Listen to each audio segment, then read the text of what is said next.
Welcome to Cairo Gambrell Field. This is Greg Tinker along with Coach John Holliday, head coach here of the Walker Vikings. We are in week 6, and it's a big week because it's homecoming week. It's also big because it's a region game tonight.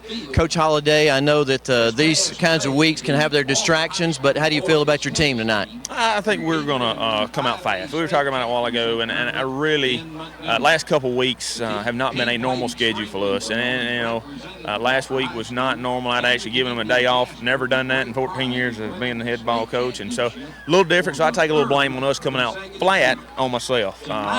And so we got back to our regular schedule. We got back to blocking and tackling and a good game plan, and we've got to do that. It's getting cool. It's October. It's not going to be long, and those playoffs going to roll around. So we've got to get our kids ready for playoff time when it gets here. So hopefully we've got it into them. Our kids had good days of practice Monday, Tuesday. They were glad to get back to a normal schedule. And so hopefully we're excited. We've had a great week. Student body and teachers and everything here at the high school, it's been great. Had a great day today, great pep rally and parade and stuff. So hopefully a lot of them were excited this morning at 10 o'clock, and so hopefully hope they have enough energy and have focused themselves that we'll be ready to go. Well, last week we had a big win over Brewer, and it was a difficult game in many ways. We started out kind of slow, got things rolling, and rolled up 43 points. But during the game, there was also a couple of plays, Coach, where some of our players got a hit that was questionable, and Mitchell Spates was one of those. But everybody's okay this week, right? They are. It was a weird game, tough. Kind of swallow. We had some things go on, which it really doesn't belong in our sport or really in any sport. And then so, but Mitchell. He is full speed and okay. We were scared there for a little while, but he's okay. Jared Henderson, our quarterback's got a little hip pointer. He practiced every day. We just took it easy on him, and he's okay. So everybody's healthy, and we're ready to go. So, Coach, a big game tonight. Obviously, game plan tonight for Pleasant Grove. What are you expecting from them, and what are we planning to do tonight? We got to run football. We that's what we're gonna that's what we're good at. That's what we need to do is let that offensive line manage the game for our offense. Let those running backs find some creases. And so we want to start fast and running the football, and hopefully that's what we'll do. They're going to run some cover 3, and then they're going to run some man coverage. So they're going to stack the box against us. So if they do that, then we got to do like we did last week, hit some short passes, and then let the guys make some plays in space. So we kind of have both. We want to run the football, but if they take it away, then we will go to that real quick. Defensively, they throw the ball. So we've got 2 big receivers, 4 and 82, that go up and make plays. We've got to defend those guys, put some pressure on the quarterback, make him make some bad decisions, and force some turnovers. Well, Coach, we're looking forward to a big game tonight. You got the Vikings headed in the right direction, 3 wins in a row now. We're looking for another tonight and run the table for the end of the season here and get into the playoffs. That'd be nice. We'll take this one right now, though. Thank you. Thanks, Coach Holliday. Well, we're going to get set here in just a moment. Mitchell, Walker Vikings won 3 in a row. They put a lot of points on the board. Should do that again tonight. Got a lot of weapons on that offensive side of the ball. Yeah, Greg, we got to where we're coming to our own with the senior quarterback, the senior leadership of Jared Henderson, and our running backs still doing their part. And defensively, just as strong a defense as you probably see in 5A football right now. So hopefully we can get another win tonight. It may be a big win, but I'm sure they take any win they can get to keep winning, keep the momentum up. Like I said, headed for the playoffs. You would like to win out the rest of the season, go into playoffs on a high note, and see what you can do as far as advancing in the state. Well, the big thing tonight, of course, is to get a win and also to keep everybody healthy, because we're expecting that these Vikings won't lose again and get into the playoffs 9-1 this year and host another playoff game. At least that's what we're expecting. Yes, and it'll be something good for the fans here to get to 2 years in a row, have a home playoff game. The excitement just coming back to Walker, I know tonight's homecoming. We got added excitement tonight, and hopefully it'll be a good game with the Vikings coming out on top. Well, we'll be back in just a moment on this homecoming night with the opening kick.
Well, ladies and gentlemen, we're proud to bring you another week of Walker Viking football. Greg Tinker along with Mitchell Pittman, the TV 55 crew.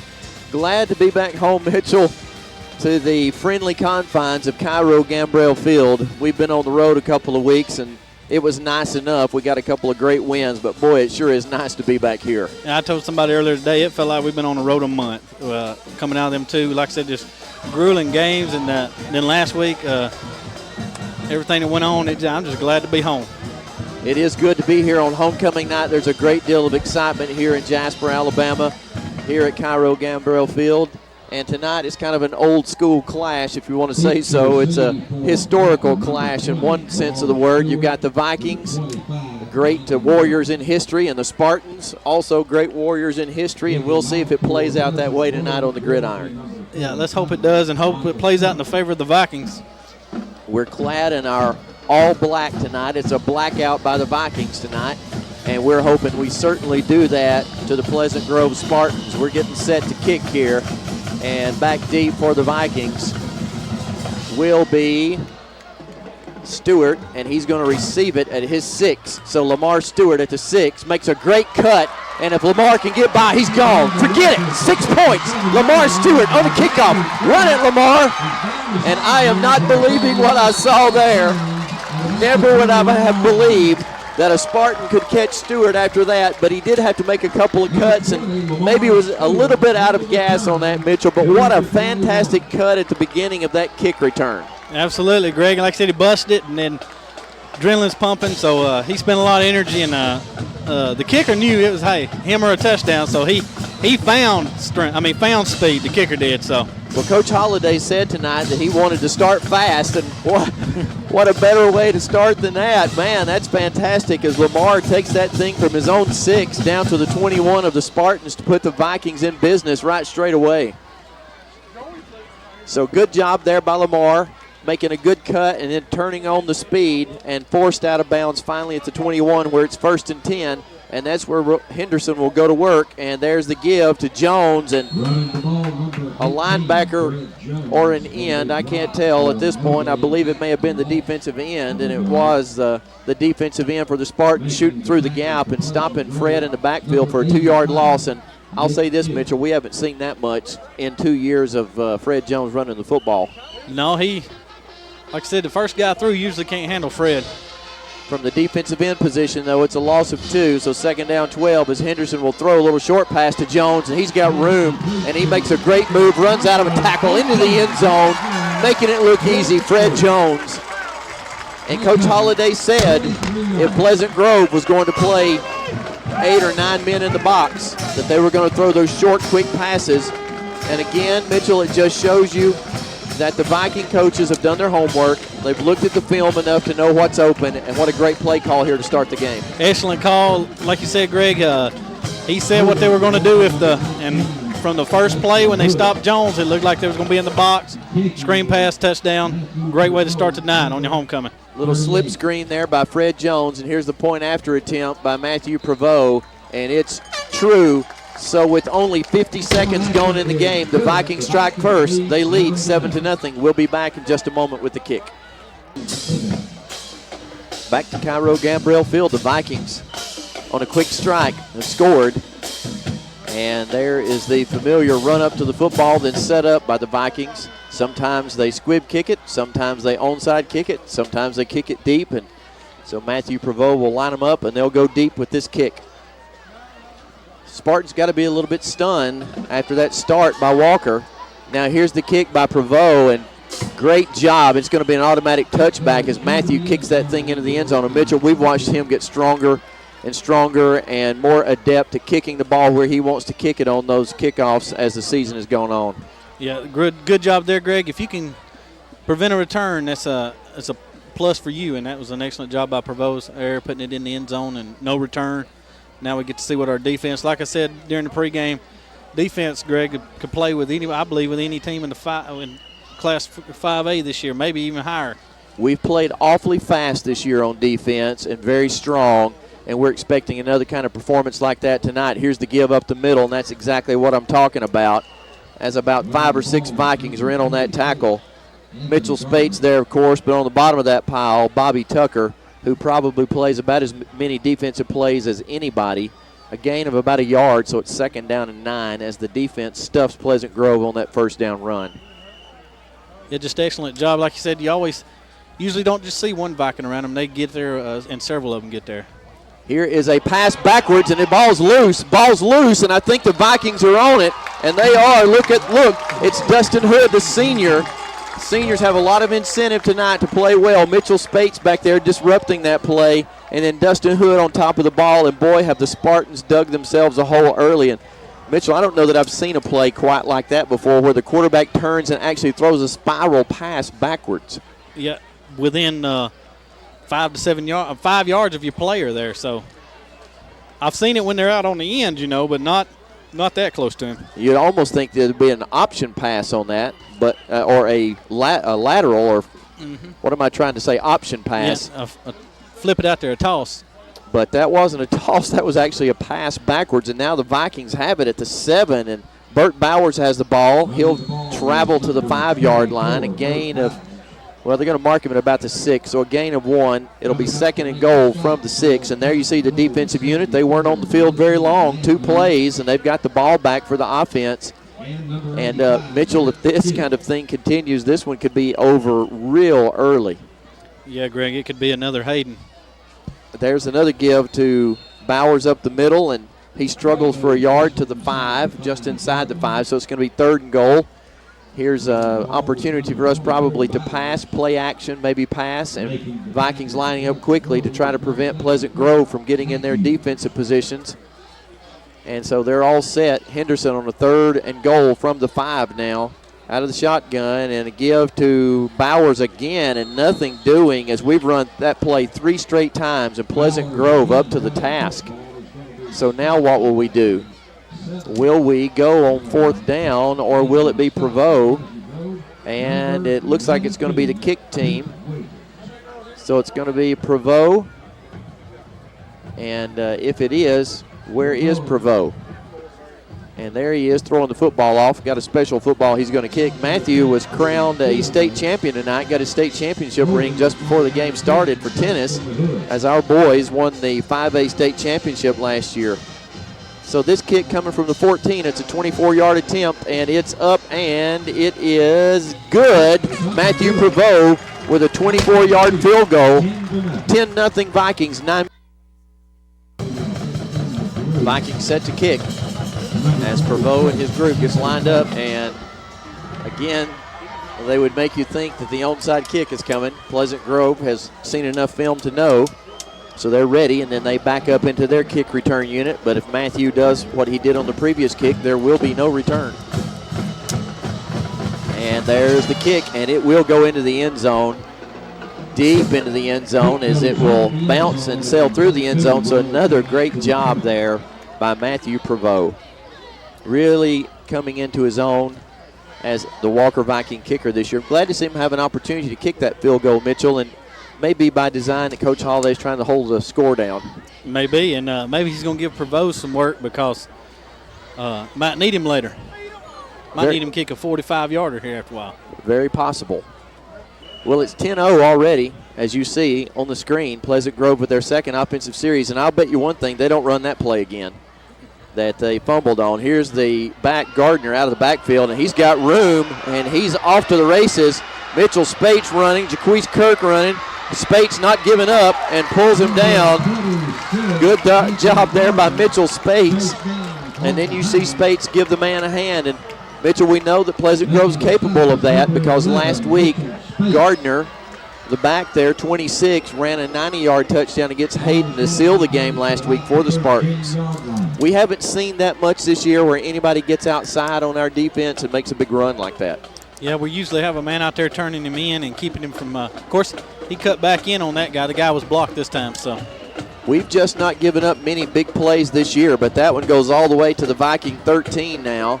Here's a give up the middle, and right there on top of everything is J.J. Callahan, and then finishing him up is Joseph McDonald, so there'll be no gain on that play. No gain. It'll be 2nd down and 10 from the 13-yard line. Well, we've had that sort of bend but don't break mentality. Last week, if you saw the game, you know that Brewer drove the ball down the field on the first series and were running in for a touchdown, fumbled the ball into the end zone. The Vikings got the ball back and then took it in for a score. So here's a challenge for the defense now to stand up after that big play by the Spartans. 2nd down 10 from the 13 of Walker. Here's the give up the middle and nothing doing as the Vikings there again. Josh Freeman in there in a hurry on the bottom of that pile. Bobby Tucker, good job by the Vikings as they're going to stop the Pleasant Grove runner after a yard gain. So 3rd down and 9 now. Now we got to be wary, Mitchell, of that play action pass. Yeah, we can't get mine set on and get burned. Can't get dead set on the run and get burned on the pass, like you said. So here is a pass. It's going to be a fade route and a Viking back there.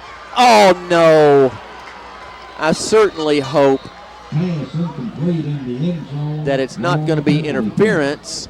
I would hope that it would be more both players vying for the football, and as they're jockeying for position, nope, it's going to be pass interference against the Vikings.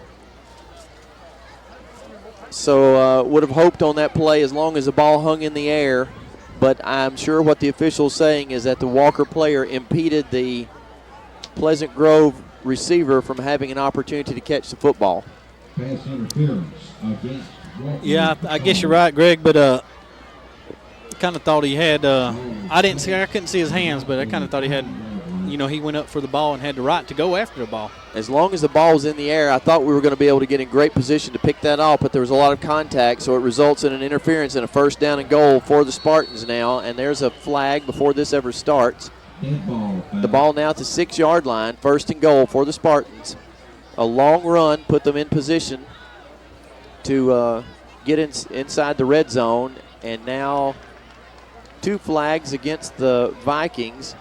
Offsides, this will be a half the distance penalty, so this will go to the 3-yard line, so it'll be 1st and goal from the 3. Time for that goal line defense now to get down and get mean. Ball's at about the 3-yard line. We have had a difficulty with some penalties in the past. Let's hope this doesn't hurt us here. Here's the give to the second man through, and there's going to be, he's going to be down right before the goal line. So it's going to be a 2nd and goal. The ball nosing up against the goal line now. Time for an exciting goal line stand here by the Vikings. And that ball is just about a couple of feet away from the goal line. So you'd expect to see Pleasant Grove kind of line it up and pound it in there. There's a great shot.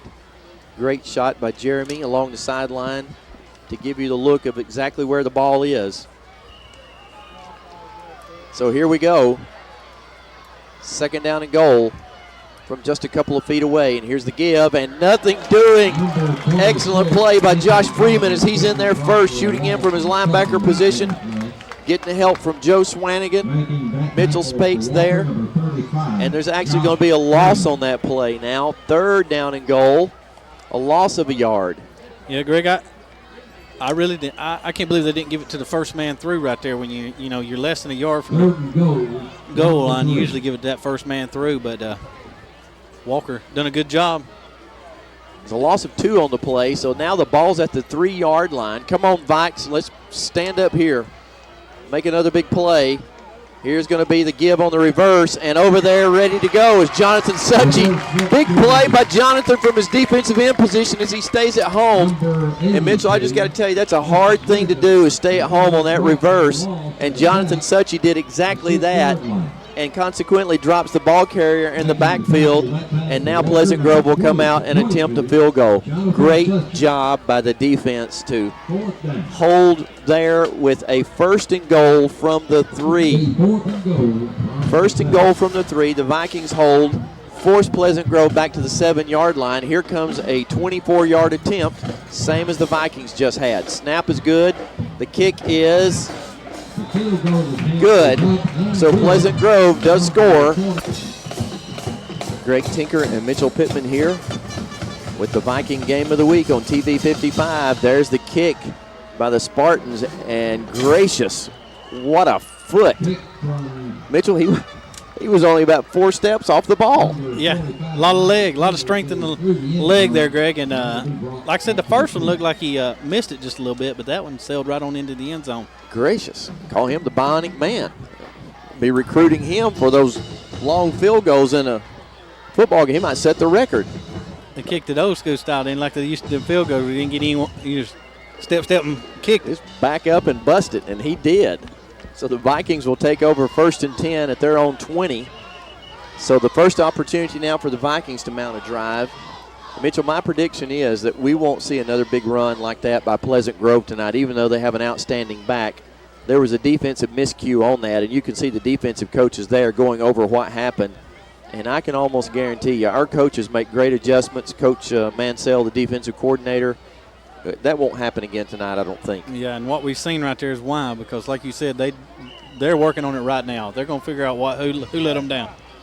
1st and 10 from the 20. Henderson will give to Bowers, and Bowers banks his way forward for a couple of yards. It's going to be tough going between the tackles tonight, I believe, Mitchell. A lot of beef up there for the Spartans. You can see they've got some big guys on the interior part of the line.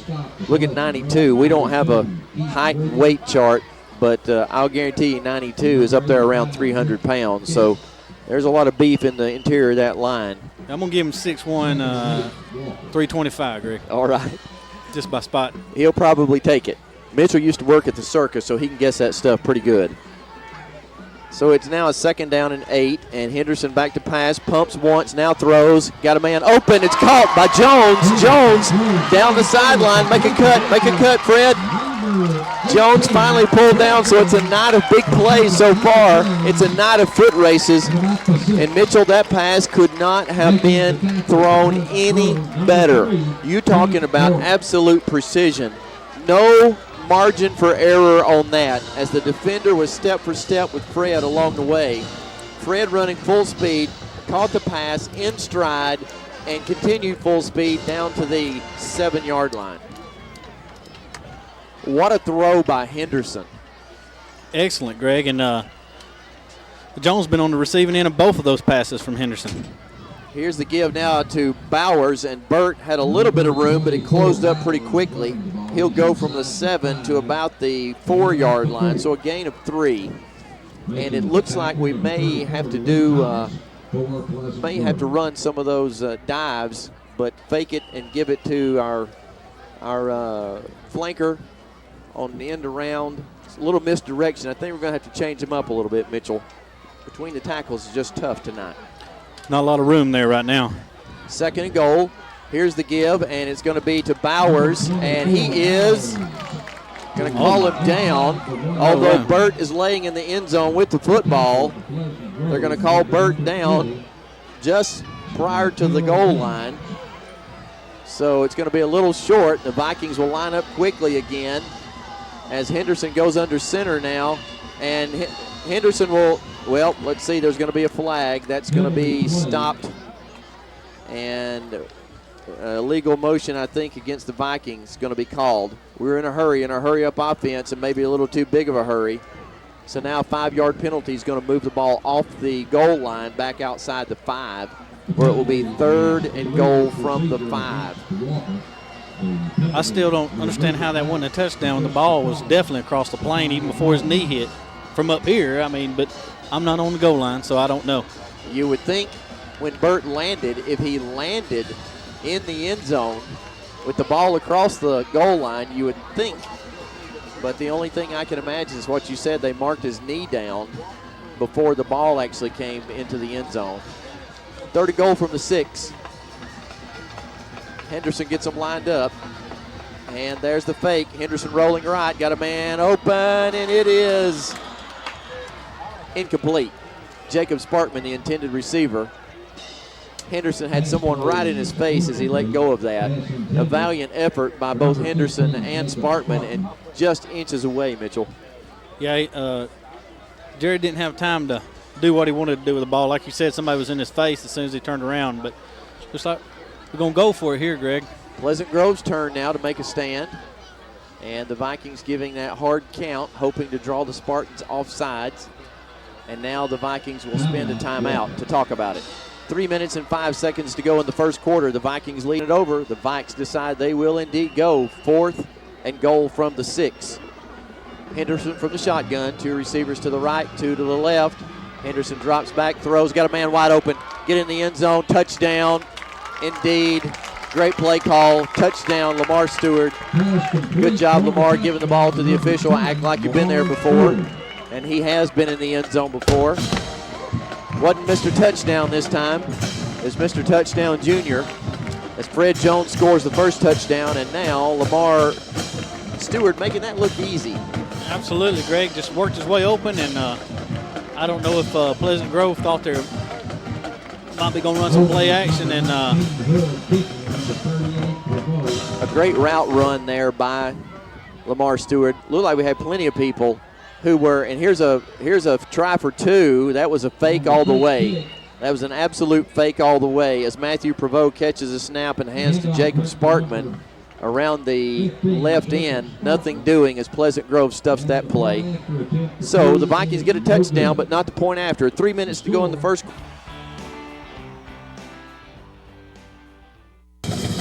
We're back, set for the kick. And it's going to be the pooch kick by Prevost. Lands at the 13, and the Vikings are there. Good lane coverage and a fumble on the play, Mitchell, but the Spartan returner able to get back on the ball, I believe. Looked like he fumbled the way he turned. Good coverage by the Vikings, and the Spartans will take over 1st and 10 at their own 24-yard line. So, Mitchell, so far a game of explosive plays. We haven't seen this many big plays this early in a long time, at least by both sides, and we've seen our guys do that, but Pleasant Grove got the capability of doing that as well. I bet our defense right here, Greg's anxious for some redemption after giving up that long drive a while ago and giving up the points. We're not used to that for certain because our defense has been very, very stingy this year. It's a first down play, roll out, throw, picked off. Oh, Mitchell Spates. Oh, look at Mitchell. He just can't believe that he didn't catch that ball. It couldn't have hit him any better. He read that so well. Oh, my, I hate that for him. You think he saw it, he caught a glimpse of the end zone and took his eye off the ball maybe?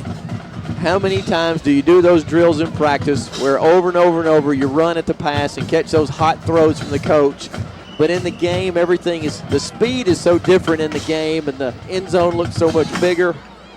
As it is, it's an incomplete pass, 2nd and 10, and here's the give on the delay. Ball's dropped and then drilled. Josh Freeman drills the Pleasant Grove back after that bobble. And I would say, Mitchell, that we just kind of have the Spartans discombobulated. We've knocked them in the mouth early, and they just really are stunned, I think, by the speed and the quickness of the Vikings and the Vikings' explosiveness on both sides of the ball. Yeah, as you seen there, Greg, it was an attempt to get back to the outside like he did a while ago, but the Vikings wouldn't have any of it. Like you said, we do a good job of adjusting. Our defensive coaches do, and I believe that was the key right there from the adjustment. 3rd down, 16 now, as the ball is going to be hung in the air for a while, and it's going to be picked off by Jaquise Kirk. Great positioning by Jaquise as he returns it down the right sideline. Makes a couple of good moves, still moving with the football. Finally snowed under at about the 11, and the Vikings are in business again with another big play, and this time by the defense. Jaquise Kirk positioned himself so that he was the only one who could catch that pass. The ball was up, Greg. He reduced his speed and held the receiver up and was playing like a receiver and grabbed what will end. That ended up being his 4th interception this year. I think so. I believe he wanted his first touchdown right there. I'll have to tell you this. I'm sure glad that Jaquise's folks saw fit to bring him to Maddox Middle School when he was in 6th grade, and so he could begin playing sports in the city system. He's from down Parish Way, and I sure am glad they brought him here because Jaquise is making huge contributions this year in the defensive backfield. There's the quick pitch left, and it's going to be to Stewart, and he makes a big move into the end zone, and it's a touchdown and an easy one for Lamar Stewart, making it look easy in every way. And boy, as the saying goes, the Vikings are scoring early and often. Absolutely, Greg. And it looked like Pleasant Grove was going to get out there, but I'm not sure he even got touched. If he did, he barely got touched. Got nicked. They nicked his foot. 22 points already by the Vikings as they just pile up one big play after another. And you're talking about ready to play football this week. These Vikings are ready to play. It's homecoming, and they're taking it to the Spartans right now. Kick by Prevost. Kicks that one all the way. Well, it's no good. It's wide left, I suppose. So Matthew pulls that kick just a little bit. 22-3 is the score. 1:41 to go in the first quarter. We'll be back in just a moment with the Vikings. It's been an onslaught so far by the Vikings offensively and defensively. And here's the kick by Prevost, and it's another short pooch kick. Lands at the 15 or the 10. And the Vikings coverage a bit lax this time, and Prevost over there to make the hit. And I would imagine that this may be the last time that we try that pooch kick because we don't want Matthew over there making tackles. I can assure you of that. And he made a touchdown-saving tackle there as he forced the Pleasant Grove receiver out of bounds. And Matthew coming listing a little bit to the right, favoring that right shoulder. Yeah, I don't. You definitely don't want your kicker having to make a play like that. But Prevost done what he had to do right there. So I'm suspecting that we may very well see deeper kicks from now on. He's rolling that shoulder a little bit on the sideline. So it's a first down and 10 for Pleasant Grove, and a good move there by Gardner, and he is a good one now. Make no mistake about it. He doesn't need very much space. He knows how to carry that thing, and he gets a first down into Viking territory at the 43-yard line. So a first down run there by the Spartans. But they're not going to quit. We needn't think that. 1:23 to go in the first quarter, and the Vikings have rolled up 22 points so far to the Spartans 3. But there's a long way to go in this game. We've certainly got to keep our intensity up. We can't have a lull. For those of you who may be college football fans, saw that in the Alabama-Georgia game when Alabama rolled up 31 first half points and Georgia didn't lay down and die. Here's a give to the outside, and a good play this time by the Vikings as Bobby Tucker and number 99, Tyrone Dickerson, moving down the line of scrimmage to make that stop. Yeah, didn't let him get a chance to get free and get past the first wave that time, stopping him after only a gain of 2. I like our substitution along the defensive line, too. We keep fresh people in there for the game. Here's the quick pitch to the right, and there's no room this time as Bobby Tucker runs that play down from behind, and Fred Jones is there from his linebacker position. Good job by the Vikings as there's no room for the Spartans there. It's going to be a 3rd down and 8 from the 41, and that's probably the last play of the quarter unless the Spartans decide to run a play, and they're not going to as the quarterback's heading toward the sideline. So that is going to be the last play of the first quarter, and the Vikings win it convincingly. The first 12 minutes belongs to the Vikings. We'll see what happens the next 12 minutes. We'll be back in just a moment with the opening play of the second quarter.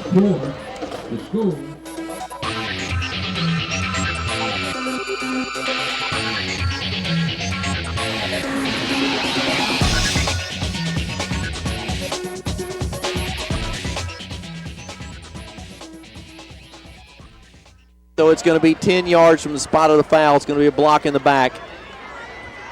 Fred had a head of steam, and he was out ahead of everybody, and then we chose to make a block behind the play, and you could see it from here, Mitchell. Yeah, and coming there a little late. Didn't think they were going to throw it. Come in there a little late and ended up going ahead and tossing the flag. And we expected it, though, Greg. We expected it. When we didn't see it, we thought. Well, you got to clearly get your head in front of the man you're blocking. You got to get it in front of his shoulder pads.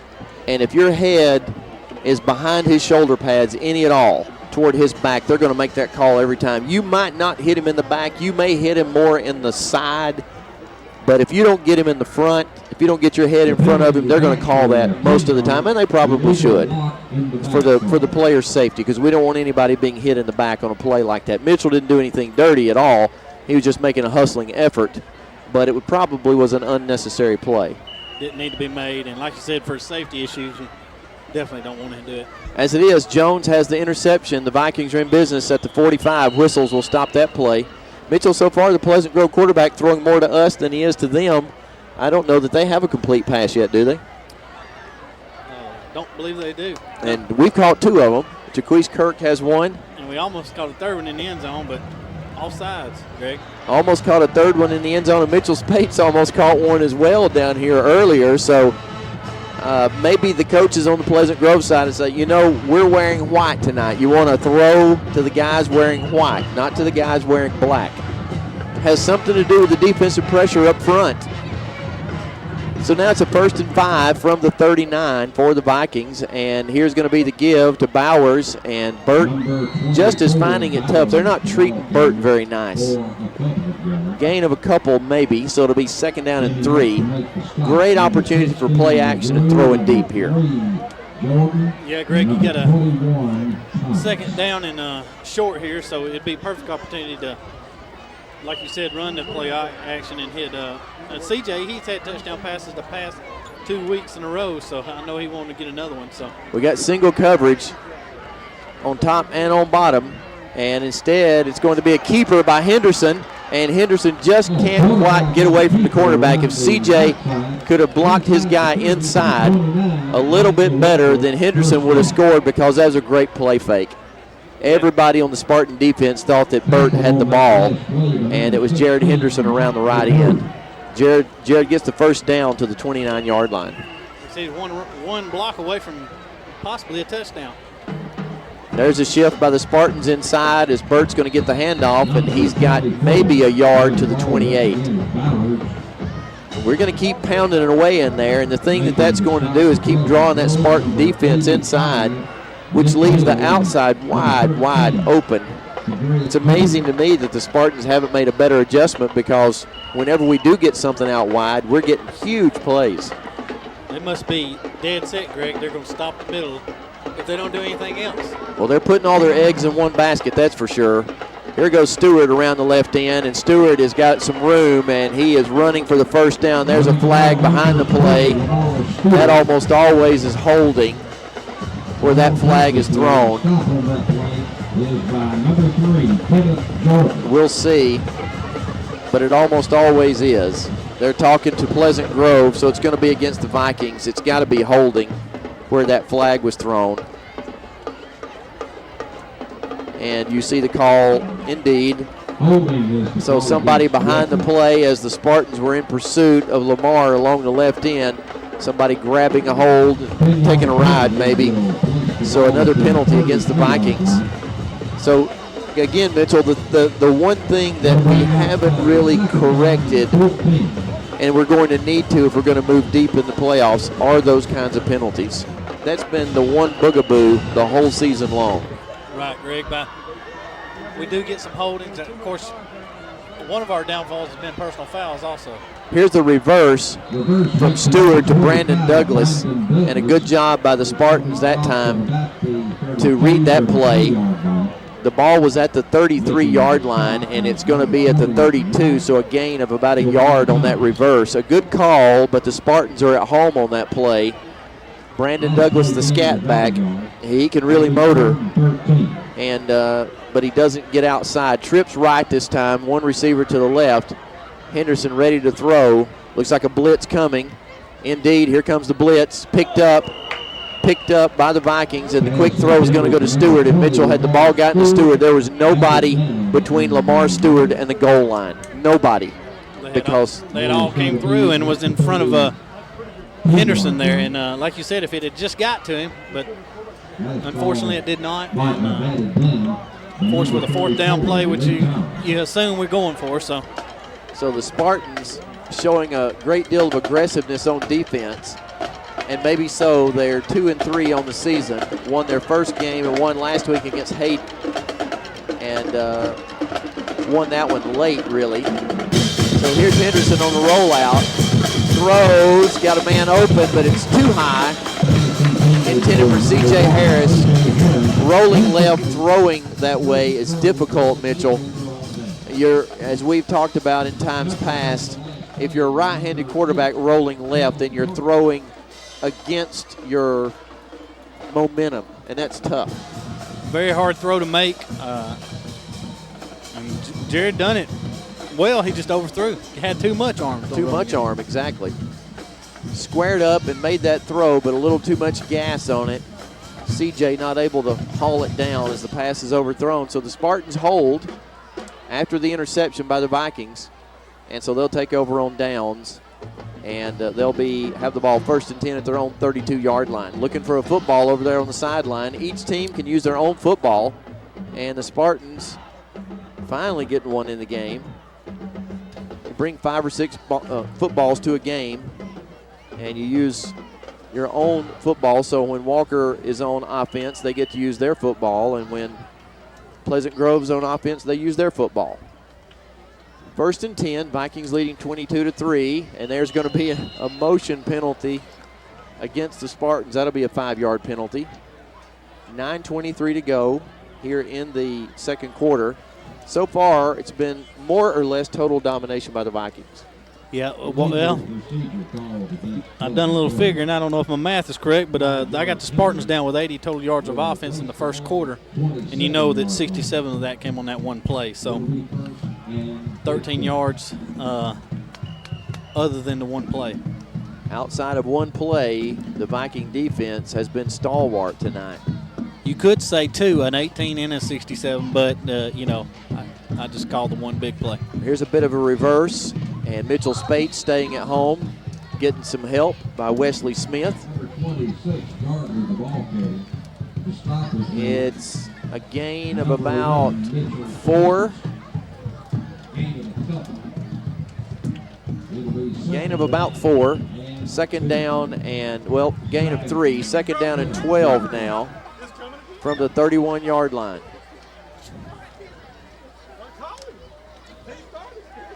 No success tonight by the Spartans as they throw the football. They've had some success running. Here's a quick pitch to the right. Dustin Hood coming up quick, and look at that play by Dustin Hood. Great play, Greg.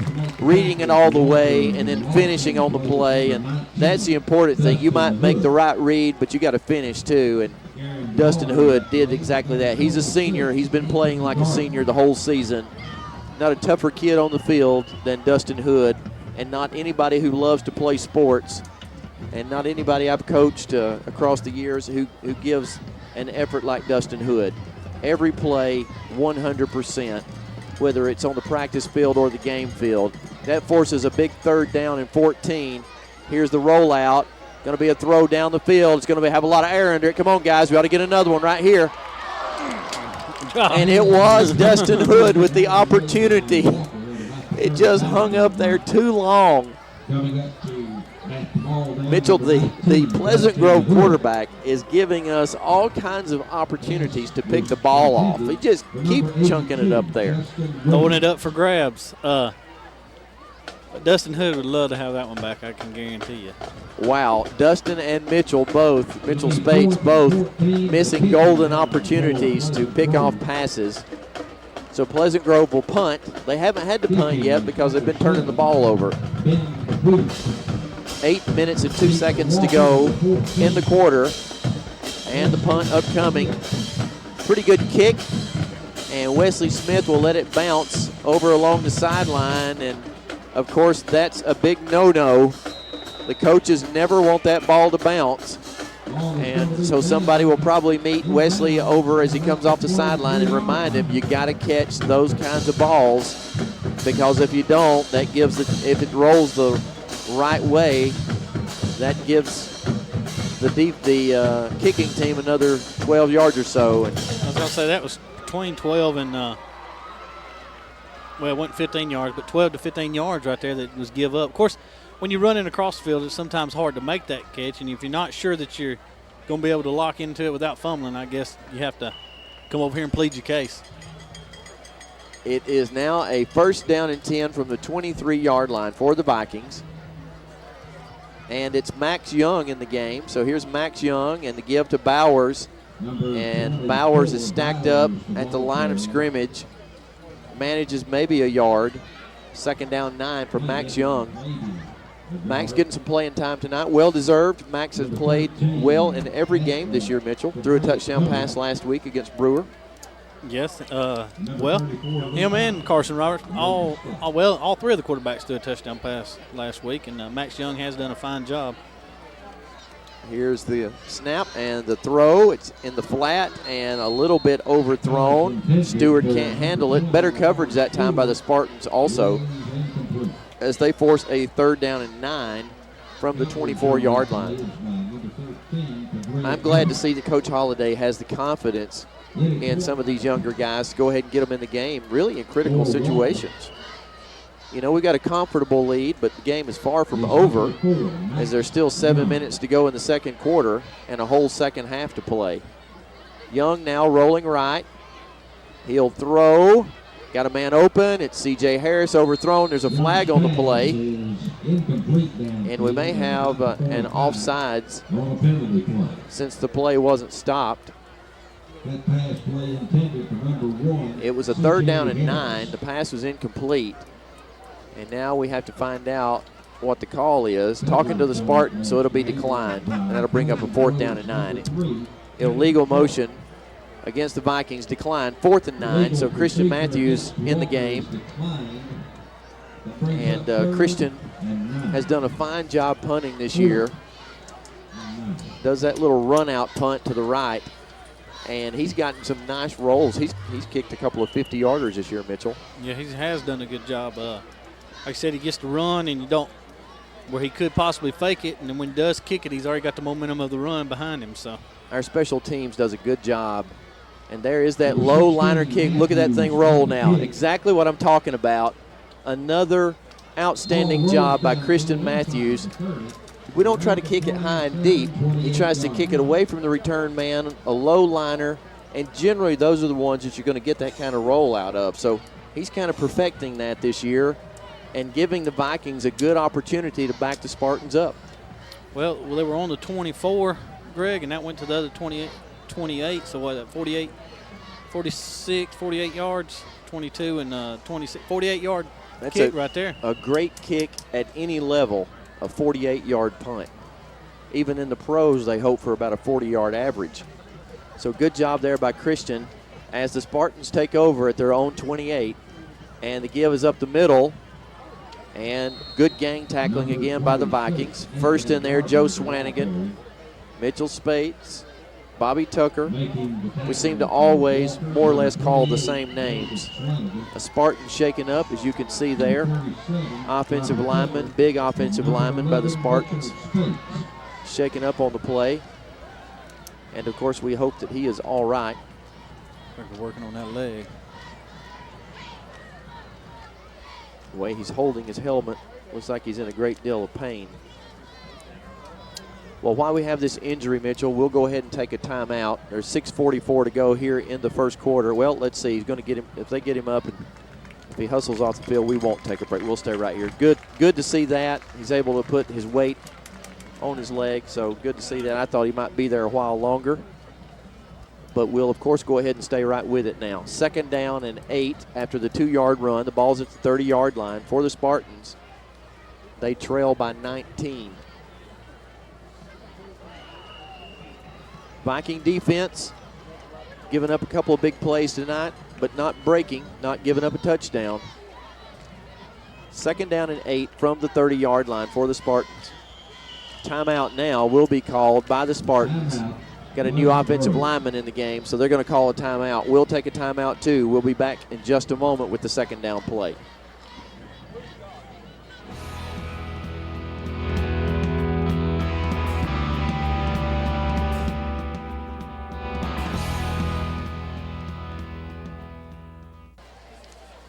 Back to Cairo Gambrell Field. Greg Tinker, Mitchell Pittman, the TV 55 crew with your Walker Viking Game of the Week. Homecoming night here in Jasper. Great night for football. I mean, absolutely a perfect night for football. 2nd down and 8. The give around the right end. J.J. Callahan in pursuit, stringing it out. And J.J. doing an absolutely extraordinary job on that play of just running it down, totally disrupting it, and giving the Spartans nowhere to go except backwards. J.J. forcing a loss back to the 24-yard line. About a 6-yard loss. That was a great pursuit by J.J., Greg. And the whole defensive line, they kept him stretched out, and J.J. was able to run him down. He just refused to be blocked and refused to give up his pursuit. So it's going to force the Spartans into a third down passing situation, and we're glad to see that because we're likely to get a shot at catching it. Here's going to be the fake up the middle, and they're not going to throw this time. Wisely, they run the ball 3rd and 15. And underneath all of that is Swanigan and McDonald. Josh Freeman also a part of that. Josh Freeman having a great game tonight. We're just solid everywhere, Mitchell. 1 through 11 on the defense, we're just as solid as can be, and we've got some guys who come in and spell the starters who are just as solid. And like we said earlier on in the season, I'm just so impressed because I didn't know our defense was as strong as it was last year, you know. Here's the kick that's winding toward the sideline off the side of the foot of the kicker. Not a good kick at all. Will go out of bounds at the at the Spartan 45. So Wesley didn't have to worry with catching that as that kick makes its way over to the Spartan sideline, and great field position now for the Walker Vikings at the Spartan 45. Yeah, he didn't get a good kick at all on that one. So Max Young had a series at quarterback. Now into the game will come Henderson, the starter, the senior starter, and see if Vikings can put some points on the board here in the second quarter. Put 22 on the board in the first quarter, have not scored so far in this quarter. Henderson back to pass, throws a little screen, slip screen, and it's Brandon Douglas, the speedster. Douglas catches it, and he's got positive yardage inside the 30 to the 28-yard line, I believe, is where it's going to be spotted. When Brandon Douglas gets his hands on the football, you just never know. He's so quick, makes a couple of moves, and his intent is the end zone every time he gets passed on to him. He reminds me, Mitchell, of one of those water spiders, that run around on the surface of the water. I haven't really wanted to catch one of those, but you can anyway. Those things are so quick. Here's Bowers on a sweep, and Burt is tackled, and a great tackle that time by the Spartans. I thought Burt was going to have a little bit of room, and I'm sure that Burt was thankful that he's going to get an opportunity to run wide, and he gets tackled after a couple-yard gain. He's been pounding it inside the tackles, and, well, that's rough. You get an opportunity there to try to get it outside. Couldn't manage it. 2nd down and 8. Walker in the no-huddle offense being run widely around the country now at every level, where the players will go to the line of scrimmage and look for the signal from the sideline. Henderson back to pass, throwing, got a man open. It's C.J. Harris, gets away from the tackle, makes a good cut. He's going to be in the end zone. Touchdown, C.J. Harris, showing good strength, good agility, and then good awareness as he makes the cut into the end zone. So another touchdown pass for Jared Henderson. Another touchdown for Henderson. Another touchdown for C.J. Harris. Good execution there. Just running that defensive back off, turning, and Henderson delivers a strike right to C.J. Harris, and he does the rest on his own. I was going to point out if C.J. had not made that touchdown that I believe it was Douglas or one of them was wide open right down the middle of the field, had beat his coverage, and but results is all the same. Here's the kick. Point after is good by Matthew Prevost. The score now 29-3. 4 minutes and 5 seconds to go here in the first half. We'll take a break. Be back in just a moment with the Viking kick.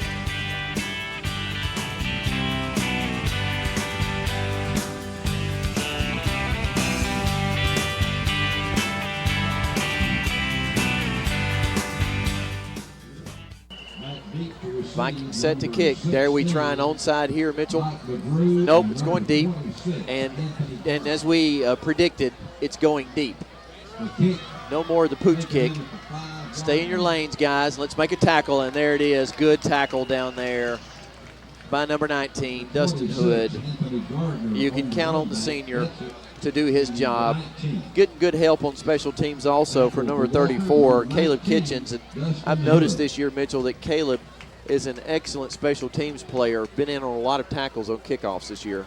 Yeah, well, like we've talked about on several times, when you get a person on special teams, they usually love to play special teams when you get them on there. You know, some people think it's one of them things where they say, oh, man, you know, they stuck him on special teams. But the people to get on there, you get a lot of chances to make some plays on the special teams.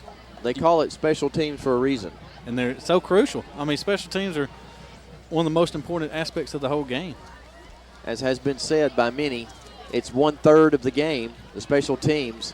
Pass out in the flat, nowhere to run, as there are 3 Vikings all over that.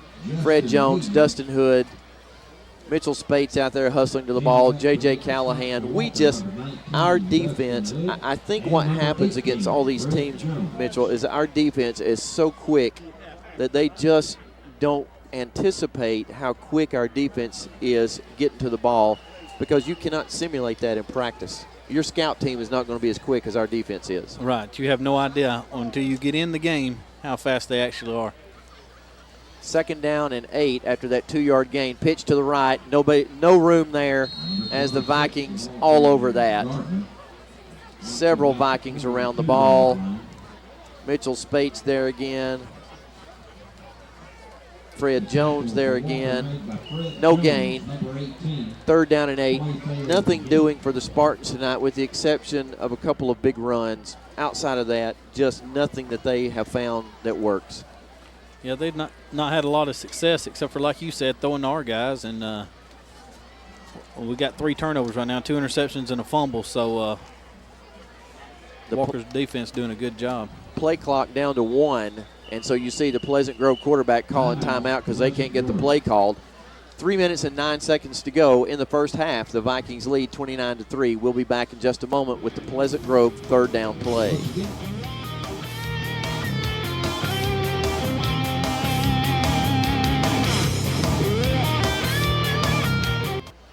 Back to Cairo Gambrell Field. Greg Tinker, Mitchell Pittman, 3rd down and 8. Big rush by the Vikings. Ball's up in the air. It should be. It is picked off. It's picked off again. And this time it's going to be Dexter Parham. Dexter looking for room to get in the end zone, zigging and zagging, and he's got it to the 10. Holy smoke. I cannot believe it. If I'm the Pleasant Grove coach, I'm going to say to my quarterback, I'm going to quit calling passing plays, especially deep. Every deep ball that's been thrown, every deep ball without exception, a Viking has had an opportunity to catch it. And we have caught 3 of them. You got to tell your guy, hey, you just can't throw it up for grabs. I mean, we had a chance on the end zone. We dropped 2, Spates and Dustin Hood, and then we picked off 3. 3 picks, could have easily had 5 this half. Easily. We had them. We just dropped them. 1st and 10. Give to Bowers off left tackle. And we continue to pound it. And Bowers has got it inside the 10 to about the 6. We can get a 1st down. Just barely. But we could manage one. 2nd down 6 now for the Vikings, with a comfortable 29-3 lead. 2nd down 6 now for Henderson. Here's the give to Stewart. Stewart makes a move inside, but he's stacked up at the 5. So a gain of 1. It'll be 3rd down and about 5 now for the Vikings. So here comes the jumbo package, Mitchell. Going to be an interesting play call here as the big boys come in. And there's Mr. Touchdown. Guess who's going to get the ball? Going to be Jones, and I bet Mitchell Spates will be back there blocking for him. Number 18 is going to get the ball. If not, then I will sell Mitchell's house for $15 at an auction on Sunday night. There goes Jones. He's into the end zone. You weren't worried, were you, Mitchell? No, Whose house did I get? An easy score out of the jumbo package as Mr. Touchdown runs it in. And this has turned into a yawner. as we now are up 35-3, and the delayed cannon shot that I'm finally getting a little bit used to with all the scoring. It usually scares the daylights out of me. The ROTC loves to fire the cannon, and they're having plenty of opportunities tonight to shoot the cannon as we're scoring at will. Kick up, kick good. 36-3, a minute 37 to go in the first half. We'll be back in just a moment with more Viking football action.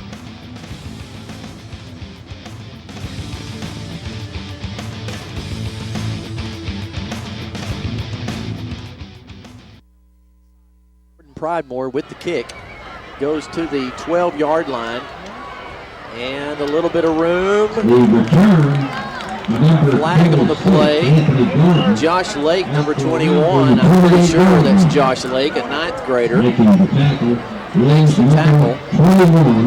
May have been a face mask there, Greg. I'm not for sure, but I think that's pulled down kind of awkward. That's what the flag indicated, and I'm sure they're talking to find out if it was that. The way Mitchell Spates is reacting, it sure looks like it's going to be face mask. Yep. Face mask is the call against. So that's a 5-yard face mask, which we still have in high school football. One thing I did find out, though, Philip Davenport, one of the officials, did inform us before the game that there is no such thing as an uncatchable pass in high school football. Everything is catchable. So that particular penalty does not exist in high school football. Every pass is catchable according to high school rules. Huh. 1st and 10, and a stop there by Joe Swanigan. New quarterback in the game for Pleasant Grove, Mitchell. I've seen some passes from Pleasant Grove that weren't catchable. Well, our guys caught them, but I'm talking about for their guys. The quarterback's passing percentage is pretty high, actually. You know, he's having a lot of success, just in the wrong direction. So we have a new guy in the game for Pleasant Grove at quarterback. As the clock runs, a minute to go now. There's a give up the middle and a little misdirection. Doesn't fool us, as there's about 7 or 8 Walker Vikings around the football in the scrum in the middle of the field. A loss of a yard on the play, 3rd down and 11, and Pleasant Grove will be more than happy to run one more play and hope that there's not enough time to have to kick. There's 25, they just now start the 25-second clock, so Pleasant Grove will be able to run one more play and then just hold the ball on 4th down and go to the dressing room and lick their wounds. And they've got a lot of wounds to lick for sure. There's the give, or the snap and the give. And a tackle made at the 36-yard line, well short of the 1st down. Only 10 seconds to go in the quarter, so time will elapse here in the 1st quarter, and it has been a total domination by the Walker Vikings here on homecoming night. Time has expired. The Vikings lead 36-3. We've got homecoming festivities coming up. Stay tuned for that. We'll be back in just a little bit.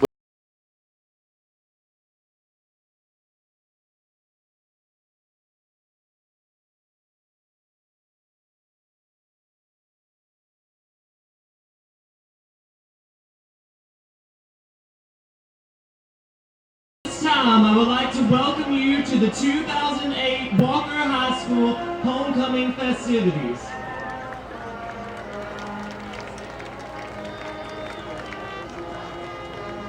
Here are the football names and sponsors. The freshman name is Miss Mallory Malloy. Escorted by her father, Mr. Robert Malloy.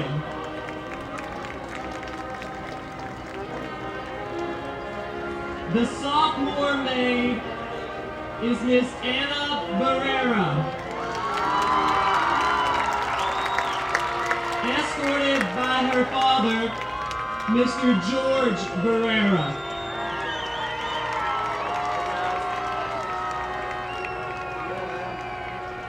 The junior maid is Miss Haley Jones.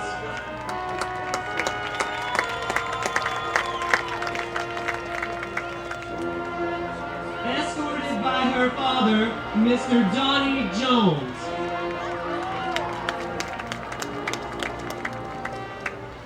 The senior maid is Miss Maggie Williams. Escorted by her father, Mr. Steve Williams.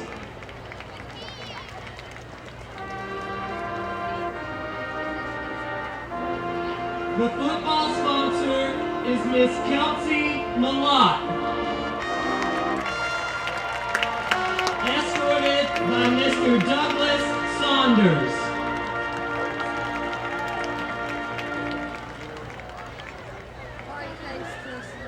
Thank you, ladies.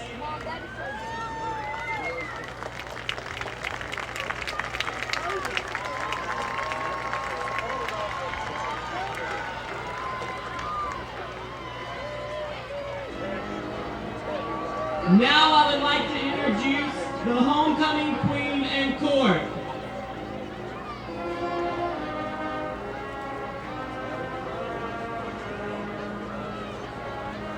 Miss Crystal Brown. Escorted by Mr. Miles Samples.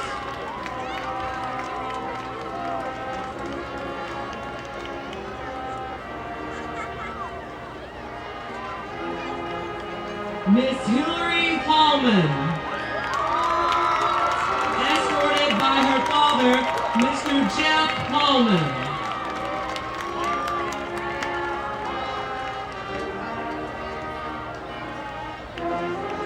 Miss Cassie Hersey, escorted by Dale Gruganis.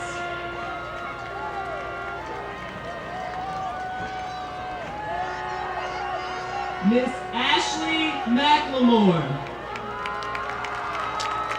escorted by her father, Mr. Butch McLemore.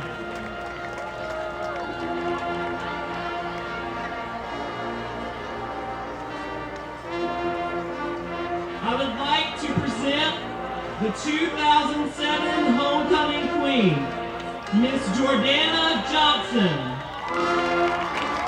Escorted by Mr. Chase Gunter.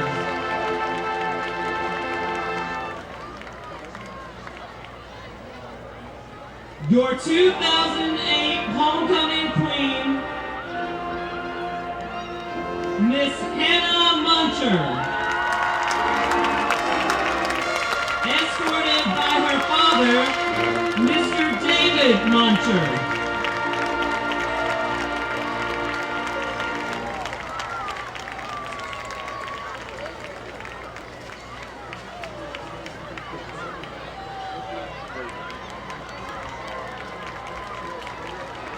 Will you please stand for the alma mater?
Here at halftime, Greg Tinker along with Mitchell Pittman, the TV 55 crew. Mitchell, another game that just really is over by halftime as the last 3 or 4 games have been for the Vikings. Yeah, like I said, it's over with 36-3. Your younger guys are going to get a lot of opportunities to play tonight, just like they have the past couple of games. And the Vikings come out early, shut the door early, and ended up, like I said, making it to where you can get some playing time. Your backup quarterback's already been in the game, and some other younger guys have already been in there. So it's just a good night all around for the homecoming crowd to see a win like this. So, like you said, just doors shut right now. You just don't want to let them back in it, and just let your young guys have a good time and get to play some playing time. It is a great night for football here, and the Vikings have done their part as they have scored early and often explosive plays all over the place. And Mitchell, really, in one sense of the word, it's good to win like this, but in another sense, we really do need to have a game that challenges us. Yeah, that's what we've talked about on several occasions, is you're going to have a game where you've had to fight to win and to prepare yourself for the playoffs. You just keep walking through them, and then the playoffs come, and you that first-round game, you may not be able to walk through who you play. So you'd like to see somebody come out and challenge the Vikings.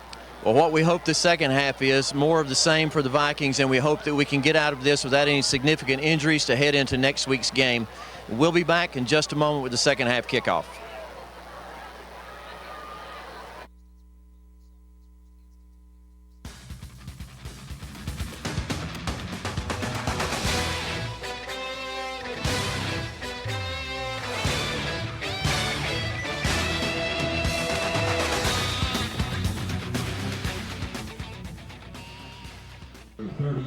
Set to go here in the second half. Revo to kick. Ball goes to the 6-yard line. And it is returned to about the 20-yard line.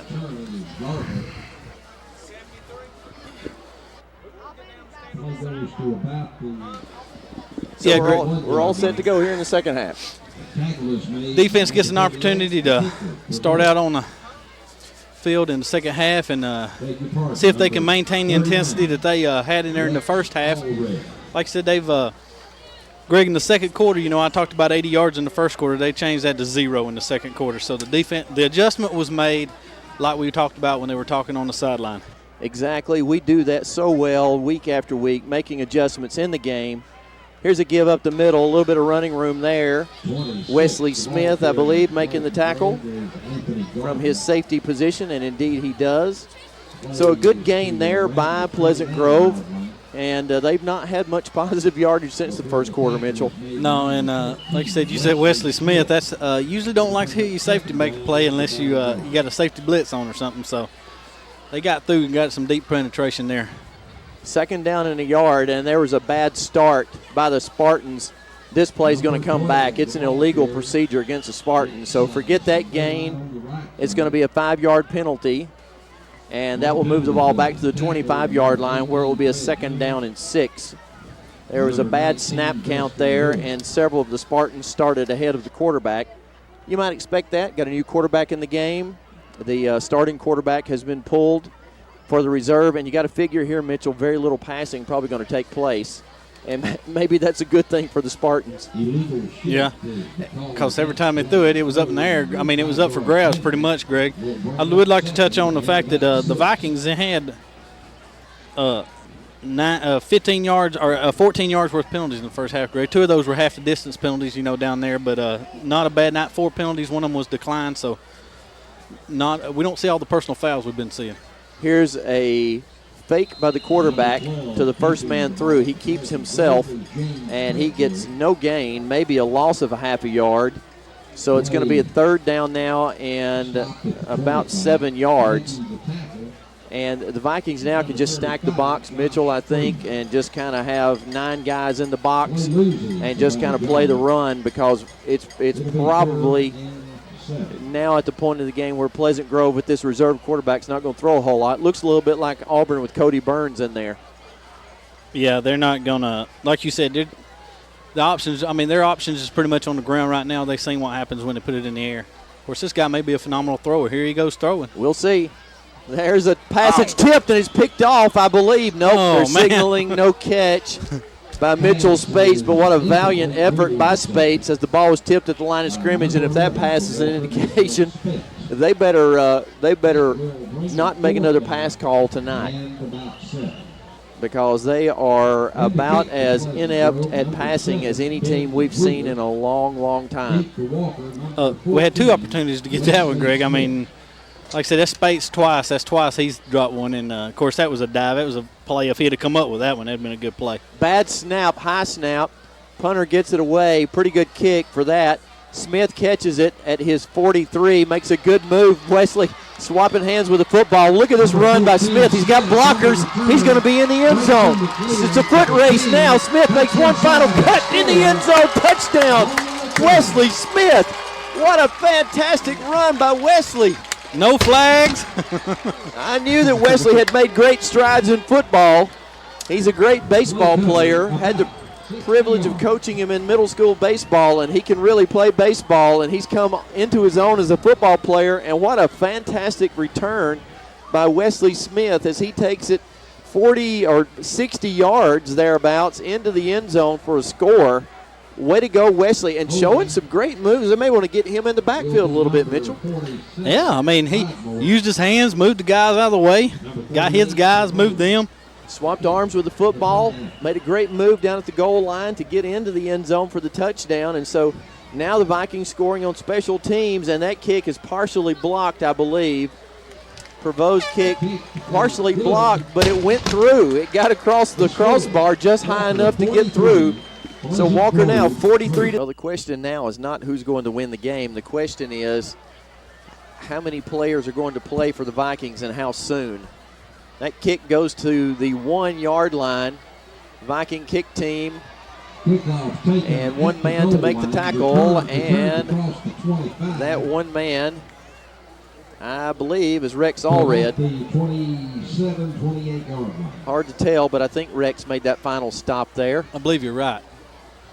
39 looked like he was the one that come up with it, and he's one running with his disheveled jersey there. So, yep, indeed, Rex Allred, according to the public address, did make the tackle. Rex is a senior, doing a good job there, making that saving tackle. So the Spartans will take over 1st and 10 at their own 27-yard line. High snap handled, and Joe Swanigan all over that. The Vikings swarming again to the ball, and there's going to be a loss on that play of about 2, it looks like, or maybe a yard. Hard to tell. Let's see where they finally end up with it. A loss of 2, so 2nd down and 12.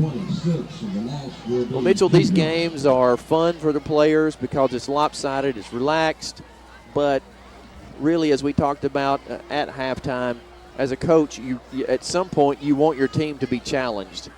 And we really do need a challenging game before we get into the playoffs. Here's a give, and boy, Vikings all over that in a heartbeat. It's Tyrone Dickerson there first, and then Josh Freeman. There's just no place to go for the Spartans. As soon as they snap the ball, the Vikings are all over them. And I suspect that if things continue this way, although the Spartans had 80 yards of offense in the first quarter, they may end up with negative yardage if things keep going this way. Oh, yeah. Well, it went from 80 to 0, so now we might as well move into the negative. Here's a fake by the quarterback, and he's going to lose more yards as the Vikings swarm in and tackle him inside the 20 at about the 19. So another loss there. So a total of about 8 yards lost on that series by the Spartans. Well, officially brings them back down to 0 after that 9-yard first run. So the Vikings defense, I mean, they've set us up now with another opportunity to field the ball at midfield. And who's back right here? Brandon Douglas. Oh, no. He gets it. It may be 6. There's Again. a snap, and we're going to play for the return. And Douglas is going to get an opportunity, or is he? Nope, ball's going to hit, take a backwards roll, be down at the 49. And will Henderson get a shot now, or will it be Max Young and his cohorts? Looks like Henderson's huddling the guys up, and this may be their final series, though, because Coach Holliday's got to be thinking, yeah, I want these guys to play. It's homecoming, but at the same time, we can't risk getting anybody injured in a blowout like this. No, yeah, like you said, in 8, there's a chance if they don't score, I mean, pretty fast, they may not get to play the whole series right here, Greg, because 7:58 to go in the third, and you're up 43-3. Well, we remember those games from a few years back. Mike Shula was the coach at Alabama and criticized for leaving Tyrone Prothrow in the game a little too long and for leaving Brody Kroll in the game a little too long, and both of those guys sustaining injuries and lopsided wins. And that was kind of an oxymoron to say that with Alabama football the last 5 or 6 years, because there weren't many lopsided wins. Absolutely, and the coach takes the blame on that, and or gets the blame put on him. But like you said, maybe we'll get them in here, get another score, and get them out. Get some other guys in there. Of course, you don't want to see them get hurt either, but no gain on first down and minimal gain on second down as Bowers tries the right side. But there's several Spartans there to greet him at the line of scrimmage. Burt is going to eke out a yard, so it's going to be 3rd down and 9. And the question is, with this kind of lead, will we pass? 43-3. We put 43 on the board last week, Mitchell, but that was after 48 minutes. We put 43 on the board here pretty quickly. It's one of those games where if we just played full out, we could put 80 on the board. 3rd down and 9. Ball at the 48-yard line of the Spartans. Henderson with 5 on the play clock. Now 3, now 2. There's the snap. And the pitch is going to be to Bowers, and Burt just nowhere to go. The Spartans are pretty good along the line of scrimmage, Mitchell. As far as their run defense goes, they're really pretty good along the line of scrimmage, but once you get past the line of scrimmage, they're not much good. Yeah, and what I was going to say is Bowers carried the ball, Greg, 9 times in that first for only 12 yards. So, you know, that's uncommon for him because he's usually busting them for further than that. But the defense sold out on that run. And fortunately for the Vikings, you know, they've been putting the ball in the air and getting some points. There's Christian running and eluding the rush, and the ball's going to hit and take a good roll inside the 20 down to about the 17. I think if Christian had wanted to there, he could have easily run for the first down once he got past those first couple of rushers. I think he had enough green to probably run it on for the first down. Yeah, I thought he was taking off with it, but he finally punted it. Well, just looking at the defensive line for Pleasant Grove, and they've got some nice-looking kids, good-looking athletes along their defensive line, and they've not really given up much between the tackles, really from defensive end to defensive end. Maybe given up much, but they don't defend the pass very well at all. And we have exploited that extremely well. So again, it goes back to coaching, and our coaching staff's done a good job to get our guys in a position to execute those plays, and then the guys have been executing them. First down for the Spartans. A little bit of room around the right side, but there are Vikings there to make sure that the gain is minimal. Ball squirts loose, but the whistle has blown. Vikings all over the place over there as they pursue that play. Jonathan Suchy and I believe Rick Bueller, number 46, Mitchell. Rick Bueller, yep. That is correct, Greg. Joseph Swanigan, you see there along the defensive line. They just keep making play after play after play. So stingy, so quick to the ball, so hungry. You can tell this defensive unit loves to play defense. They love to hit, love to play defense. And the secondary loves that ball being put in the air. I can tell that, too. There's been no letdown from last year, I'll guarantee you. We thought there might have been with all those guys graduating, but there's been no letdown. And look at that play as Joe Swanigan's in there, taking over for the Swanigan from last year, Jermaine and Joe. And Jermaine, of course, was the standout player on last year's team, making tackle after tackle, but Joe has stepped right in. Joe, number 28, a sophomore, 6'2", 230, and he's playing more like a senior than a sophomore. 6'2", 230 and a sophomore. You got to like that if you're Coach Holliday, right? Yeah, that I don't remember a lot from health, but I know he's supposed to grow some more. Here's the pitch. Could have been picked off back there. It wasn't, but Fred Jones is in there to make the stop in the backfield, and once again the Spartans are moving backwards rather than forwards, and a flag thrown, and that's an excellent place for a holding penalty or a chop block to take place, and it is a chop block by the Spartans, So the Vikings will decline that and force a 4th down. Declined on the chop block. And so the tackle made in the backfield, a loss of about 4 on the play, will be a 4th down and 14. So again, just no room to run. The Vikings not giving up an inch, playing hard on every play, pursuing to the ball, having a good time, and playing defense like it's supposed to be played.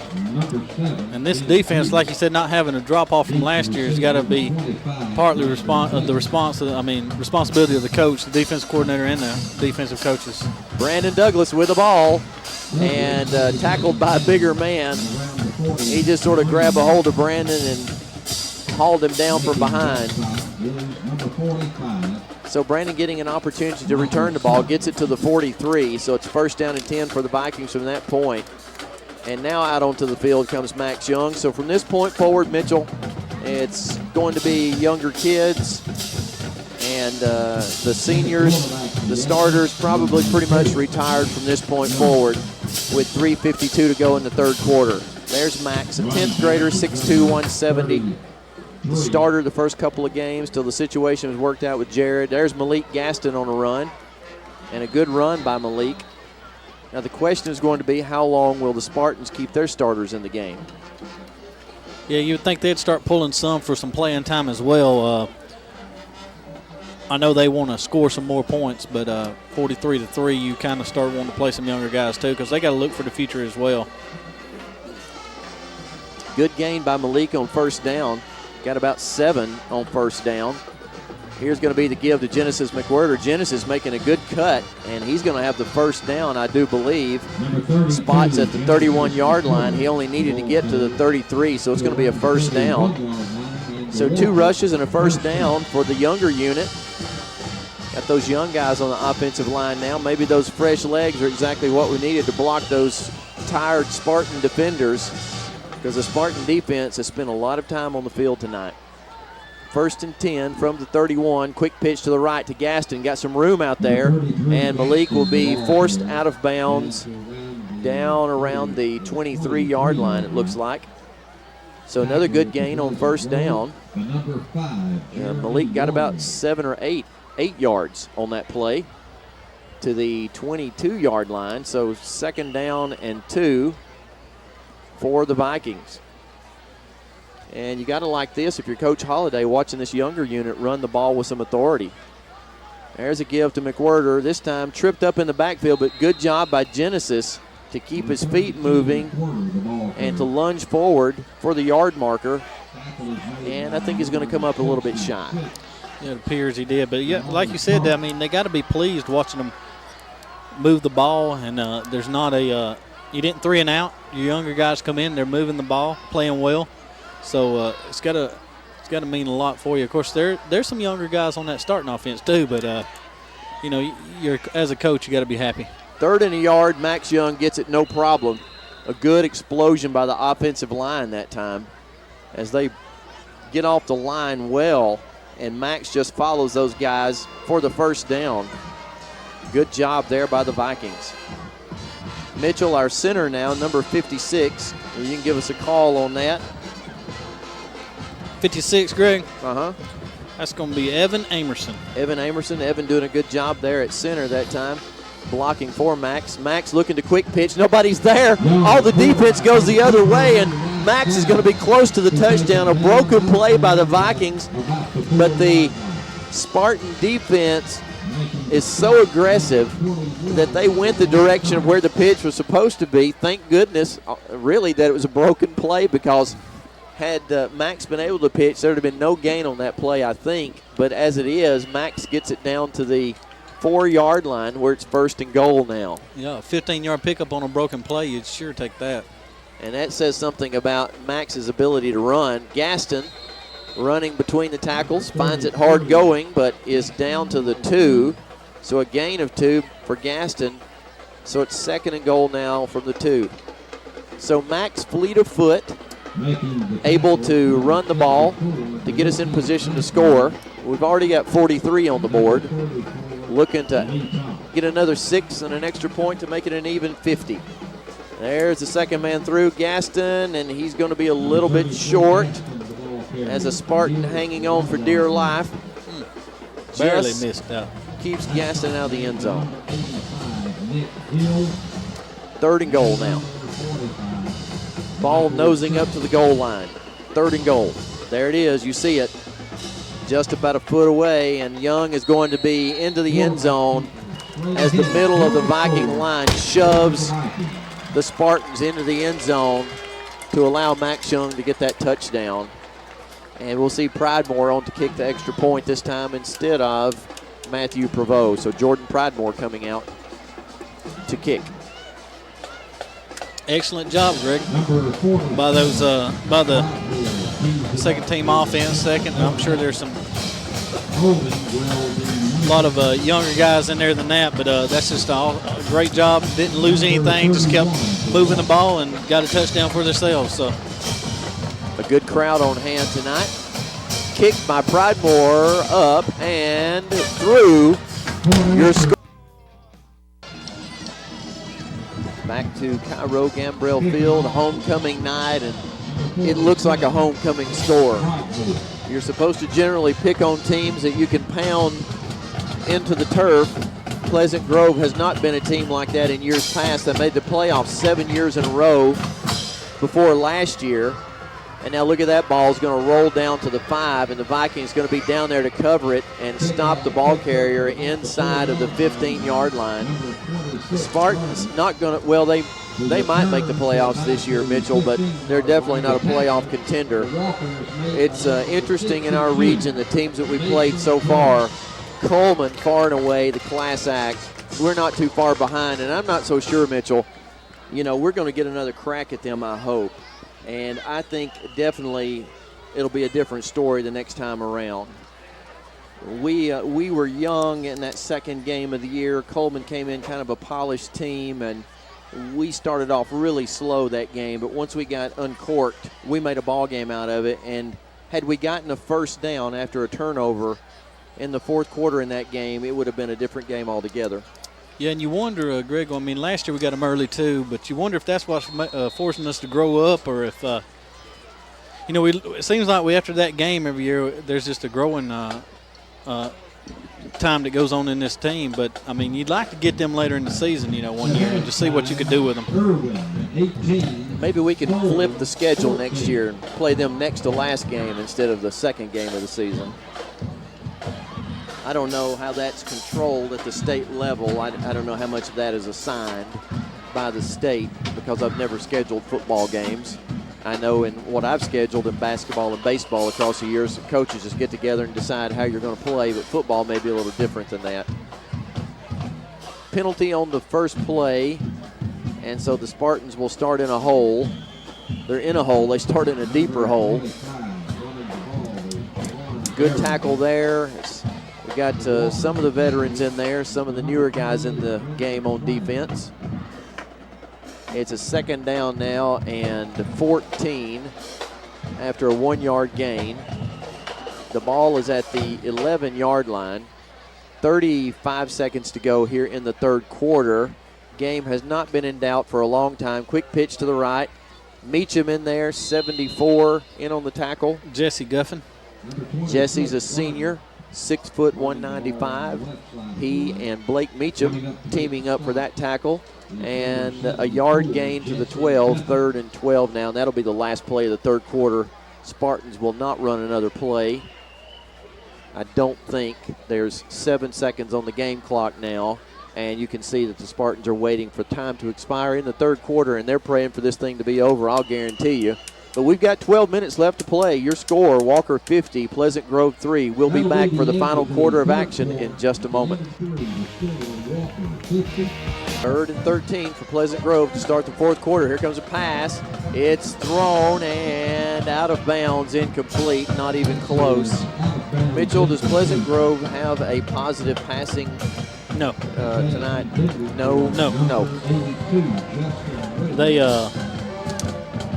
They have 7 passes. 3 of them are complete to the wrong team. And that's the first one we didn't have our hands on right there. So a remarkable display by the Viking defense tonight. And we're going to give it to our defense as opposed to the Pleasant Grove offense because they threw for right at 200 yards last week against Hayden. So they can throw the ball. But our defense is just that much better. I said it before and I say it again. I don't know how many people can understand this. The people who've played sports can understand the speed at which we play throws everybody off. It's just speed is the one thing that you cannot.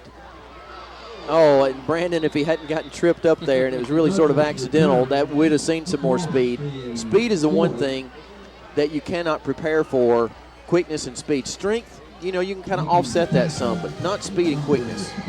No, Greg, anytime you try to simulate it in practice, but you have no idea, like we talked about earlier, how fast these guys really are. And you got your starting offense trying to simulate it a lot of times against your 9th graders, 10th graders, and you just can't do it. You cannot do it. You know, the physical limitations of the scout team is that those guys generally don't have that kind of speed. If they did, they wouldn't be on the scout team. Here's a quick pitch to the left for the Vikings, and that's going to be Irving Allen running hard. Irving, number 10, running hard along the left side, and Irving going to have no gain on that play. Almost a loss of a half a yard here at the beginning of the 4th quarter. So we're blessed. We're really blessed to have that kind of speed. That's every coach's dream, to have skill players with that kind of speed and agility and want to. Max Young running up the middle, and Max will have about 3 or 4 yards. The other thing with that, of course, Mitchell, is you can have fast guys and quick guys, but if they don't have the want to, if they don't have the work ethic, then that's another thing altogether. And then you got to have coaches that know how to use that speed, how to maximize it. We've watched teams before. Last year against Irwin, as a matter of fact, they had a lot of speed and agility, but they weren't nearly as well coached as us, and we took it to them in the final minutes of the game because we just were better coached than they were. Absolutely. Here's a toss by Young over the wrong shoulder, intended for number 81, and that's John Black. So we're going to punt, looks like. Clock stopped with 10:34 to go in the game. Yeah, last year the athletic ability of Irwin was about equal to ours, but we were just so much more polished, so much better coached than they were. So you do have to know what to do with the speed you've got, and our coaches do an outstanding job. I can't say enough about the job that Coach Holliday's done and the coaching staff here, what they've done to get us back into competitive football. There's a kick by Matthews that's going to hit and roll into the end zone this time. So a 39-yard kick, and the Spartans will take over 1st and 10 at their 20. I was hoping to take a Viking bounce there and bounce up in the air, but too much momentum kept on rolling in the end zone. So Christian maintaining a good average as he gets a 39-yarder there. So back to the coaching staff, Mitchell. The thing that we've noticed over these 2 seasons now with Coach Holliday and his staff is the ability to make in-game adjustments. It's one thing to coach your team during the week to prepare a game plan. It's another thing to make on-the-field adjustments during the game that give your guys a chance to win. Yeah, Greg, because usually at some point in time in the 10 games you play in the regular season,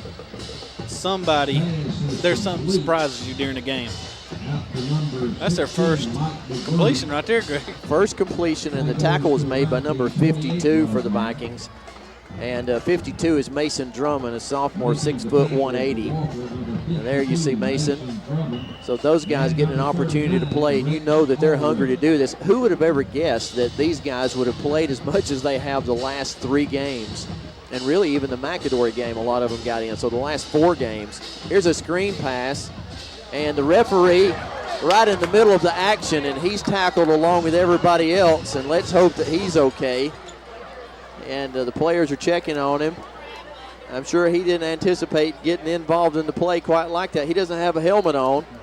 He's smiling, so he's okay.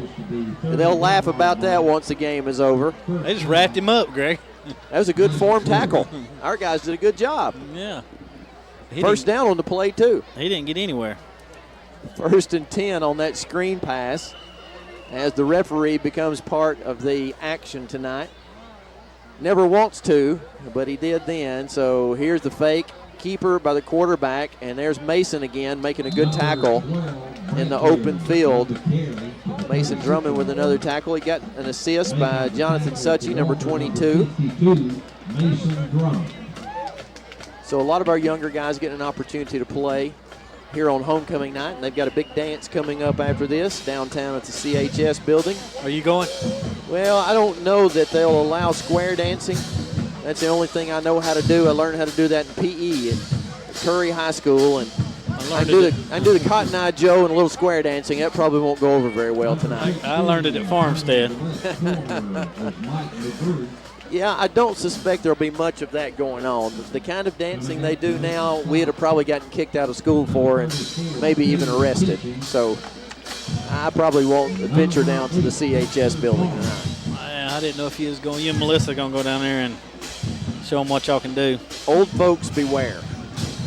So old folks like me just need to stay out of the way of all that. 3rd down and 3 now for the Spartans. Quarterback calling his count. It's a high snap.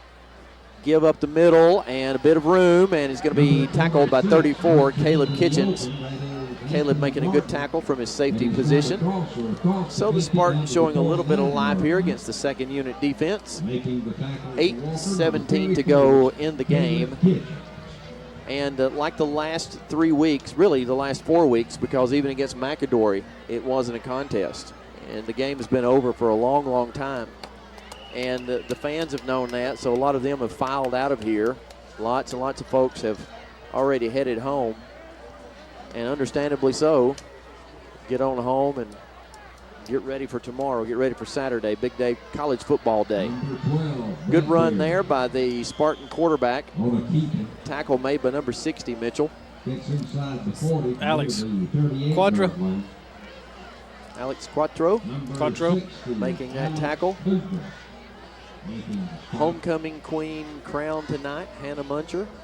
Congratulations to Hannah. David, her dad, ex-Alabama football player, played during the Bryant years down at Alabama. David's a great guy. I've enjoyed talking with him across the years about his experiences at Alabama with Coach Bryant. So congratulations to the Muncher family. The homecoming queen beauty pageant kind of thing runs in the family. So congratulations to them tonight. Jesse Guffin, you see there, making that tackle. Gain of 2 on the play. So it's 2nd down and 8 now as the ball is at the 37-yard line of the Vikings. So out of the shotgun, as they have been most of the night, the Spartans. There's a snap over the quarterback's head. The Vikings will be in pursuit, and the Spartan quarterback will fall on it. There's a big loss back to the 41. So a loss from the 37 to the 41, Mitchell. That's 22-yard loss. So we're heading toward well, they've got some positive yardage on this drive. We thought we were headed toward negative yardage for sure for the Spartans. So a bad snap puts them in a 3rd and a ridiculously long amount of yardage. I don't have enough fingers and toes, so we'll just say 3rd and probably too much to get. Ball's at the Spartan 42 now. Here's a pass. Everybody get ready. Could be our ball. Oh, blown coverage by the Vikings, and it's going to be a touchdown. Well, it wasn't 3rd and forever and too long. It was 3rd and manageable as our coverage was blown there. We had 4 Vikings in the vicinity of the football, but somebody wasn't where they were supposed to be. And so the defensive coaches will emphasize, illustrate, go over that because those young guys got to learn to play ball too. That was blown coverage for sure. Yeah, you like you said, there's young guys that are in there, but still you got to coach them up just like you do your first string. Here comes the big man with the big foot. I know where Bigfoot lives. Lives in Pleasant Grove. If he kicks this ball like he kicked the kickoff, it'll be over the field house. It'll be onto the practice field. Snaps good, holds good. There's a flag on the play, so we may end up doing this all over. Let's see what happens. Did you see that? 2 step. 2 steps. 1.5. 2 steps and wham. Drilled it through the uprights. So what's the call? Going to be against the Pleasant Grove Spartans. I hope we take it just to see the guy kick again. This is entertaining. This 1.5 step drop. It's an illegal formation against Pleasant Grove. So they'll back it up 5 and kick it. That's all right. They can back it up 55, and I think he's still making it. I mean, he lines up so close to the holder, Greg. I mean, look. He's not just sitting there waiting. He's fixed to kick from right there. He's definitely not a soccer-style kicker. He's more of a dog-style kicker. Dog gets too close. He's giving him a kick in the ribs. Kick him off the porch. We got some. Oh, it's taking so long to start this. Well, there it Had goes. to get the football back. He kicked it over to the bypass and had to get somebody to get the football back. Banged off the wall, lost all the air, had to get another one. Had to get UPS to bring it back. I mean, look, one. So he's about a step and a half away. This is really incredible stuff. And so he takes 1 step and kicks it to the field house. It's good. 6:17 to go. The Vikings lead by 40. We'll be back in just a moment with the kick. Welcome back as we get ready for the kick. He kicks it away. He didn't try an onside kick. Mitchell was just discussing if they did try an onside kick, that they have to get somebody besides 45 to do it, because he would be incapable of kicking one that short. They decided against it. Like I was telling you in the break, if they teach him how to kick, he may be a D1 kicker. He'd just have to line up with his foot right against the ball, just kind of move his foot a little bit, like a foot wedge in golf. That's right. Like I was saying, during the break, he has to squat a lot of weight because he's got a lot of leg strength.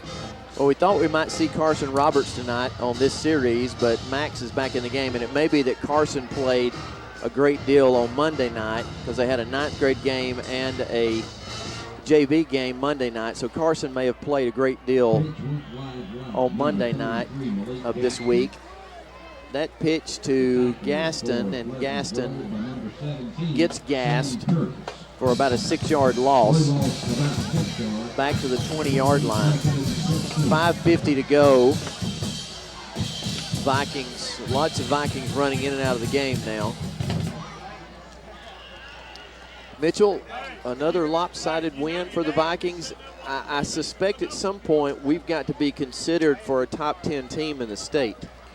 We're borderline getting in as it is, and I mean, with your only loss coming to Coleman, and you had an opportunity to beat Coleman or to take the lead on Coleman, I don't see why you wouldn't move into the top 10. With as many lopsided wins as we've had, and of course, understandably, a couple of the teams that we've beaten have just, quite frankly, not been any good. Brewer is not a good football team. Hayden is not a good football team. But McAdory was ranked in the top 5 in the state. Coleman ranked in the top 5 in the state. Now they're the number 1 team in the state. So you just got to think that at some point the folks who are voting will vote to move us up a little bit into the top 10. And, that doesn't really mean anything necessarily, except you kind of like to say, hey, we're a top 10 team. That's right. But once the playoff starts, that's what really matters. Here's Max Young rolling out, throwing out of the backfield to Irving Allen, and Irving's got a lot of room. Good play call there on the play action rollout. Irving showing good hands, good delivery by Max Young. So the Vikings move the ball out to midfield to the 49 on that play. That's 2 good plays in a row by Allen. He picked up about 11 yards on the run, and then to 16 or so, 16 on that play. So Carson Roberts is in, Greg. Carson Roberts indeed in the game here. 4:23 to go, and Carson looking to hand off, and nobody there as he turns one way, the back goes the other way. A miscue on that play as the back and Roberts can't get together. That was Gaston. So Malik Gaston going one way. Genesis McWhirter in the game now. A loss on the play of 6. guy on the bottom down here, Greg? Receiver? Yes. Is that Barnett? That's what I'm wondering if that's Barnett. Not sure. There's the give, and this is to Irving Allen. He'll get back most of that yardage they lost. Gets back about 5. So again, 5 on the play. 3rd down and 11 now. As Vikings shuffling in and out at will now. And it's 88, Mitchell.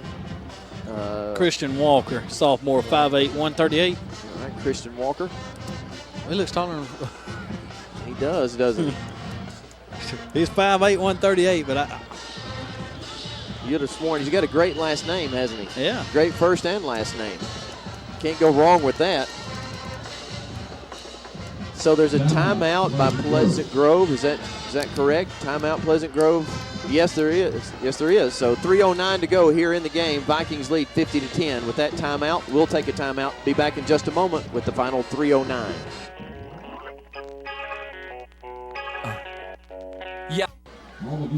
Back to Cairo Gambrell Field for the final 3:09 of the game. Carson Roberts, number 7, your quarterback now, the 3rd quarterback of the night. That's been a familiar sight over the past 3 weeks.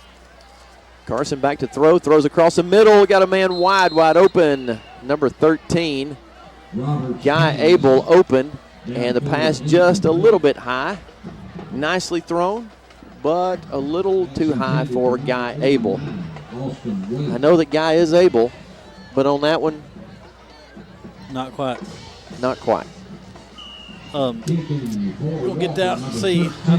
Go against Curry next week, Greg, as we're going back on the road. And Abel will kick here. High snap, handles it. Guy runs it over and kicks, and it takes a good roll. That one came close to being blocked. Guy doing a good job to get it out of there. He was able to get it out of there.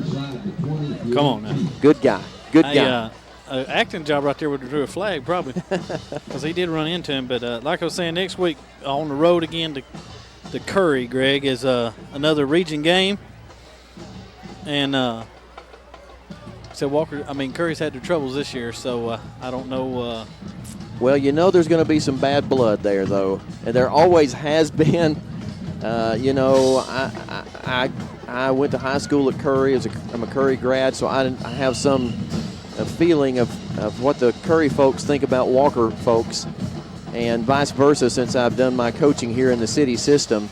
Good job there. Look at that play. They're going to rule it a intentional grounding. Is that Callahan back in the game there? Yeah, the J.J. Callahan got a chance to get in there and make a play. It's going to be ruled intentional grounding. But anyway, back to what I was saying. I've got an idea how folks on both sides of this feel, and there's no love lost in this contest. I'll guarantee you. So with Jared Henderson and Max Young both coming to Walker, you think there's not a lot of talk about that? Oh yeah, I'm sure they've been waiting on the game all year long. So. And on the other side of that, Walker lost a player, Cody Woodard, who came from Curry to Walker back years ago when he was in middle school, has gone back to Curry and is their starting quarterback now. So basically we swapped quarterbacks.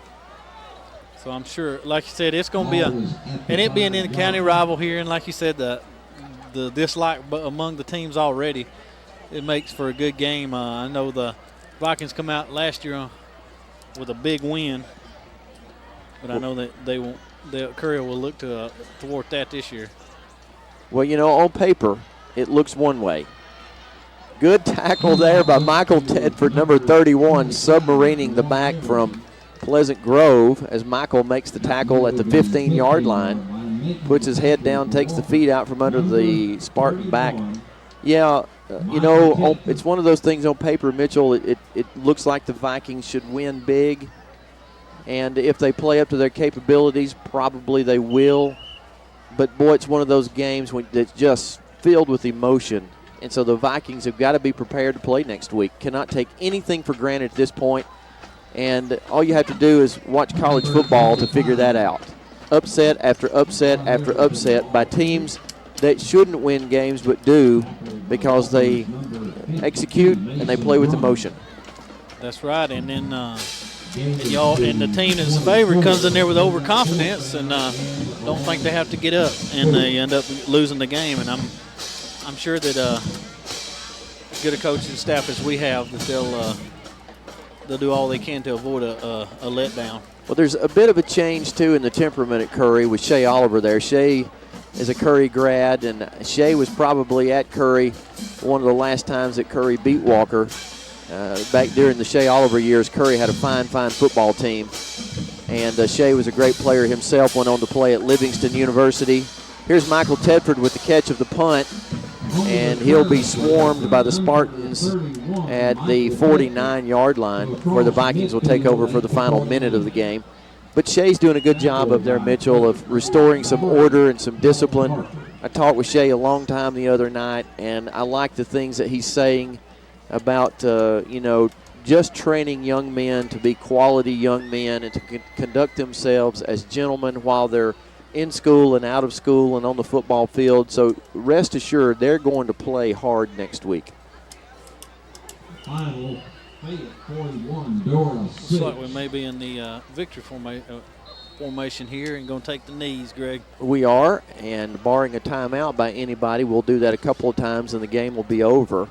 So we'll look forward next Friday night at 7 o'clock at Hudson Kirby Field to the rivalry between the Vikings and the Yellow Jackets.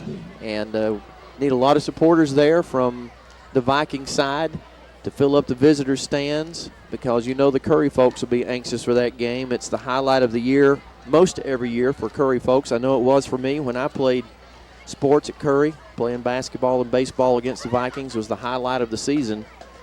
And so they'll be anxious to do that. So need a big following next Friday night. Well, Mitchell, another easy win for the Vikings. Never in doubt from the very beginning after that opening kick return by Lamar Stewart. It just wasn't in doubt whatsoever. And the Vikings are going to have an easy win tonight. They'll move to 5-1 on the season, 4-1 in the region, and this puts them kind of in the driver's seat, so to speak, the co-pilot seat, to finish second in the region and host a playoff game. Yeah, and like I said, we talked about earlier, is there's so, having a home playoff game breeds a lot of excitement, and you ought to be excited as a community when you have you have a team that's in the playoffs and get to host a home field of the playoffs, and Walker making the playoffs 2 years in a row, putting quality football on the field for us to enjoy for the past, I know all of last year and then this year too. So hopefully we can pick up another win next week in the region and keep rolling in the region. Well, we'll take a quick break here and be back with some closing thoughts. Once again, the Vikings win 50-10. We'll be back in just a moment, wrap things up. For some closing thoughts here in this homecoming win by the Vikings. A great game, everybody getting a chance to play, so they'll enjoy the after the game activities down at the CHS building to wrap up homecoming. What a week. All the kids working on their floats and having the parade today downtown, and now a big homecoming win by the Vikings. So an exciting time. Mitchell, just some stats to wrap us up here. Yeah, Greg, the Vikings ended up with 177 yards in the air. Jared Henderson was 5 for 8, 145 yards, 3 touchdowns. So another good night for him. He don't get to play the whole game, so he does that usually in a half of football. So he threw 3 touchdowns, and then Young coming there, he had 16 yards, and Roberts had 16 yards passing. Now on the ground, it was tough to go in early, and like I said, Bowers had 12 carries for 14 yards, Greg. So just tough on the ground tonight.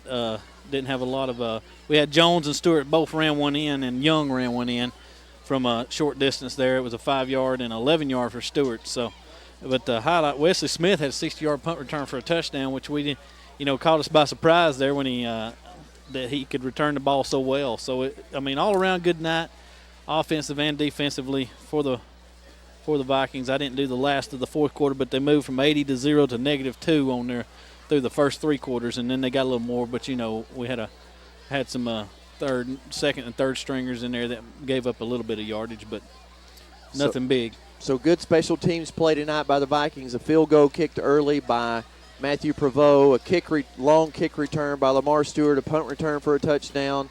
Defense played great, intercepting 3 balls tonight, returning those for good yardage. So all the way around, a pretty good complete game. Not many penalties, if any, in the second half, a couple maybe here or there. So pretty complete game by the Vikings tonight, a good homecoming win. And now it's time to get ready for the Yellow Jackets this coming Friday night. So we hope you all will support your Vikings. If you happen not to be able to make the game, then we encourage you to watch the replay of the game on Sunday afternoons at 2 and Tuesday nights at 8. So I'm Greg Tinker, along with Mitchell Pittman and the entire TV 55 crew, saying have a good night and a good week, and we'll see you next week with Walker Viking football. Sir. Why? We were ready. Why? Focus. What? Practice. We were ready. Focus. Still wasn't beautiful offense. Defense played really well, I thought. We gave up one long run the first half. Besides that, defense played really well. Got some big plays off special teams that we needed.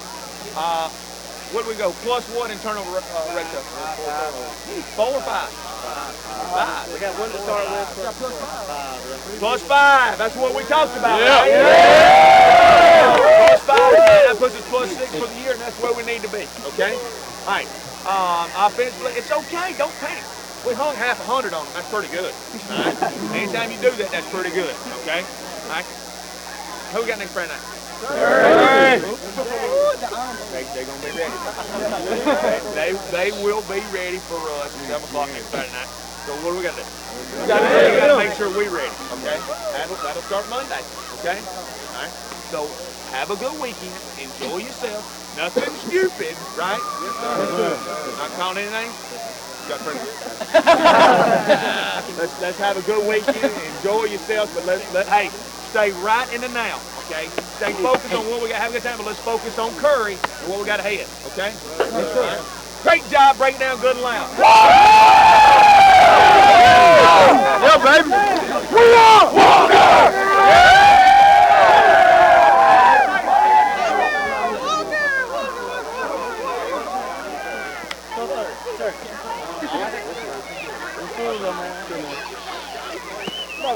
Good.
Why Bethel State? 5 great reasons. Half the cost of most four-year colleges. Day, evening, weekend, and online courses. Small classes, personal attention. Train for a career in 2 years or less. We have a location close to you. Visit us today. Bethel State Community College, bscc.edu.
The big apple towel?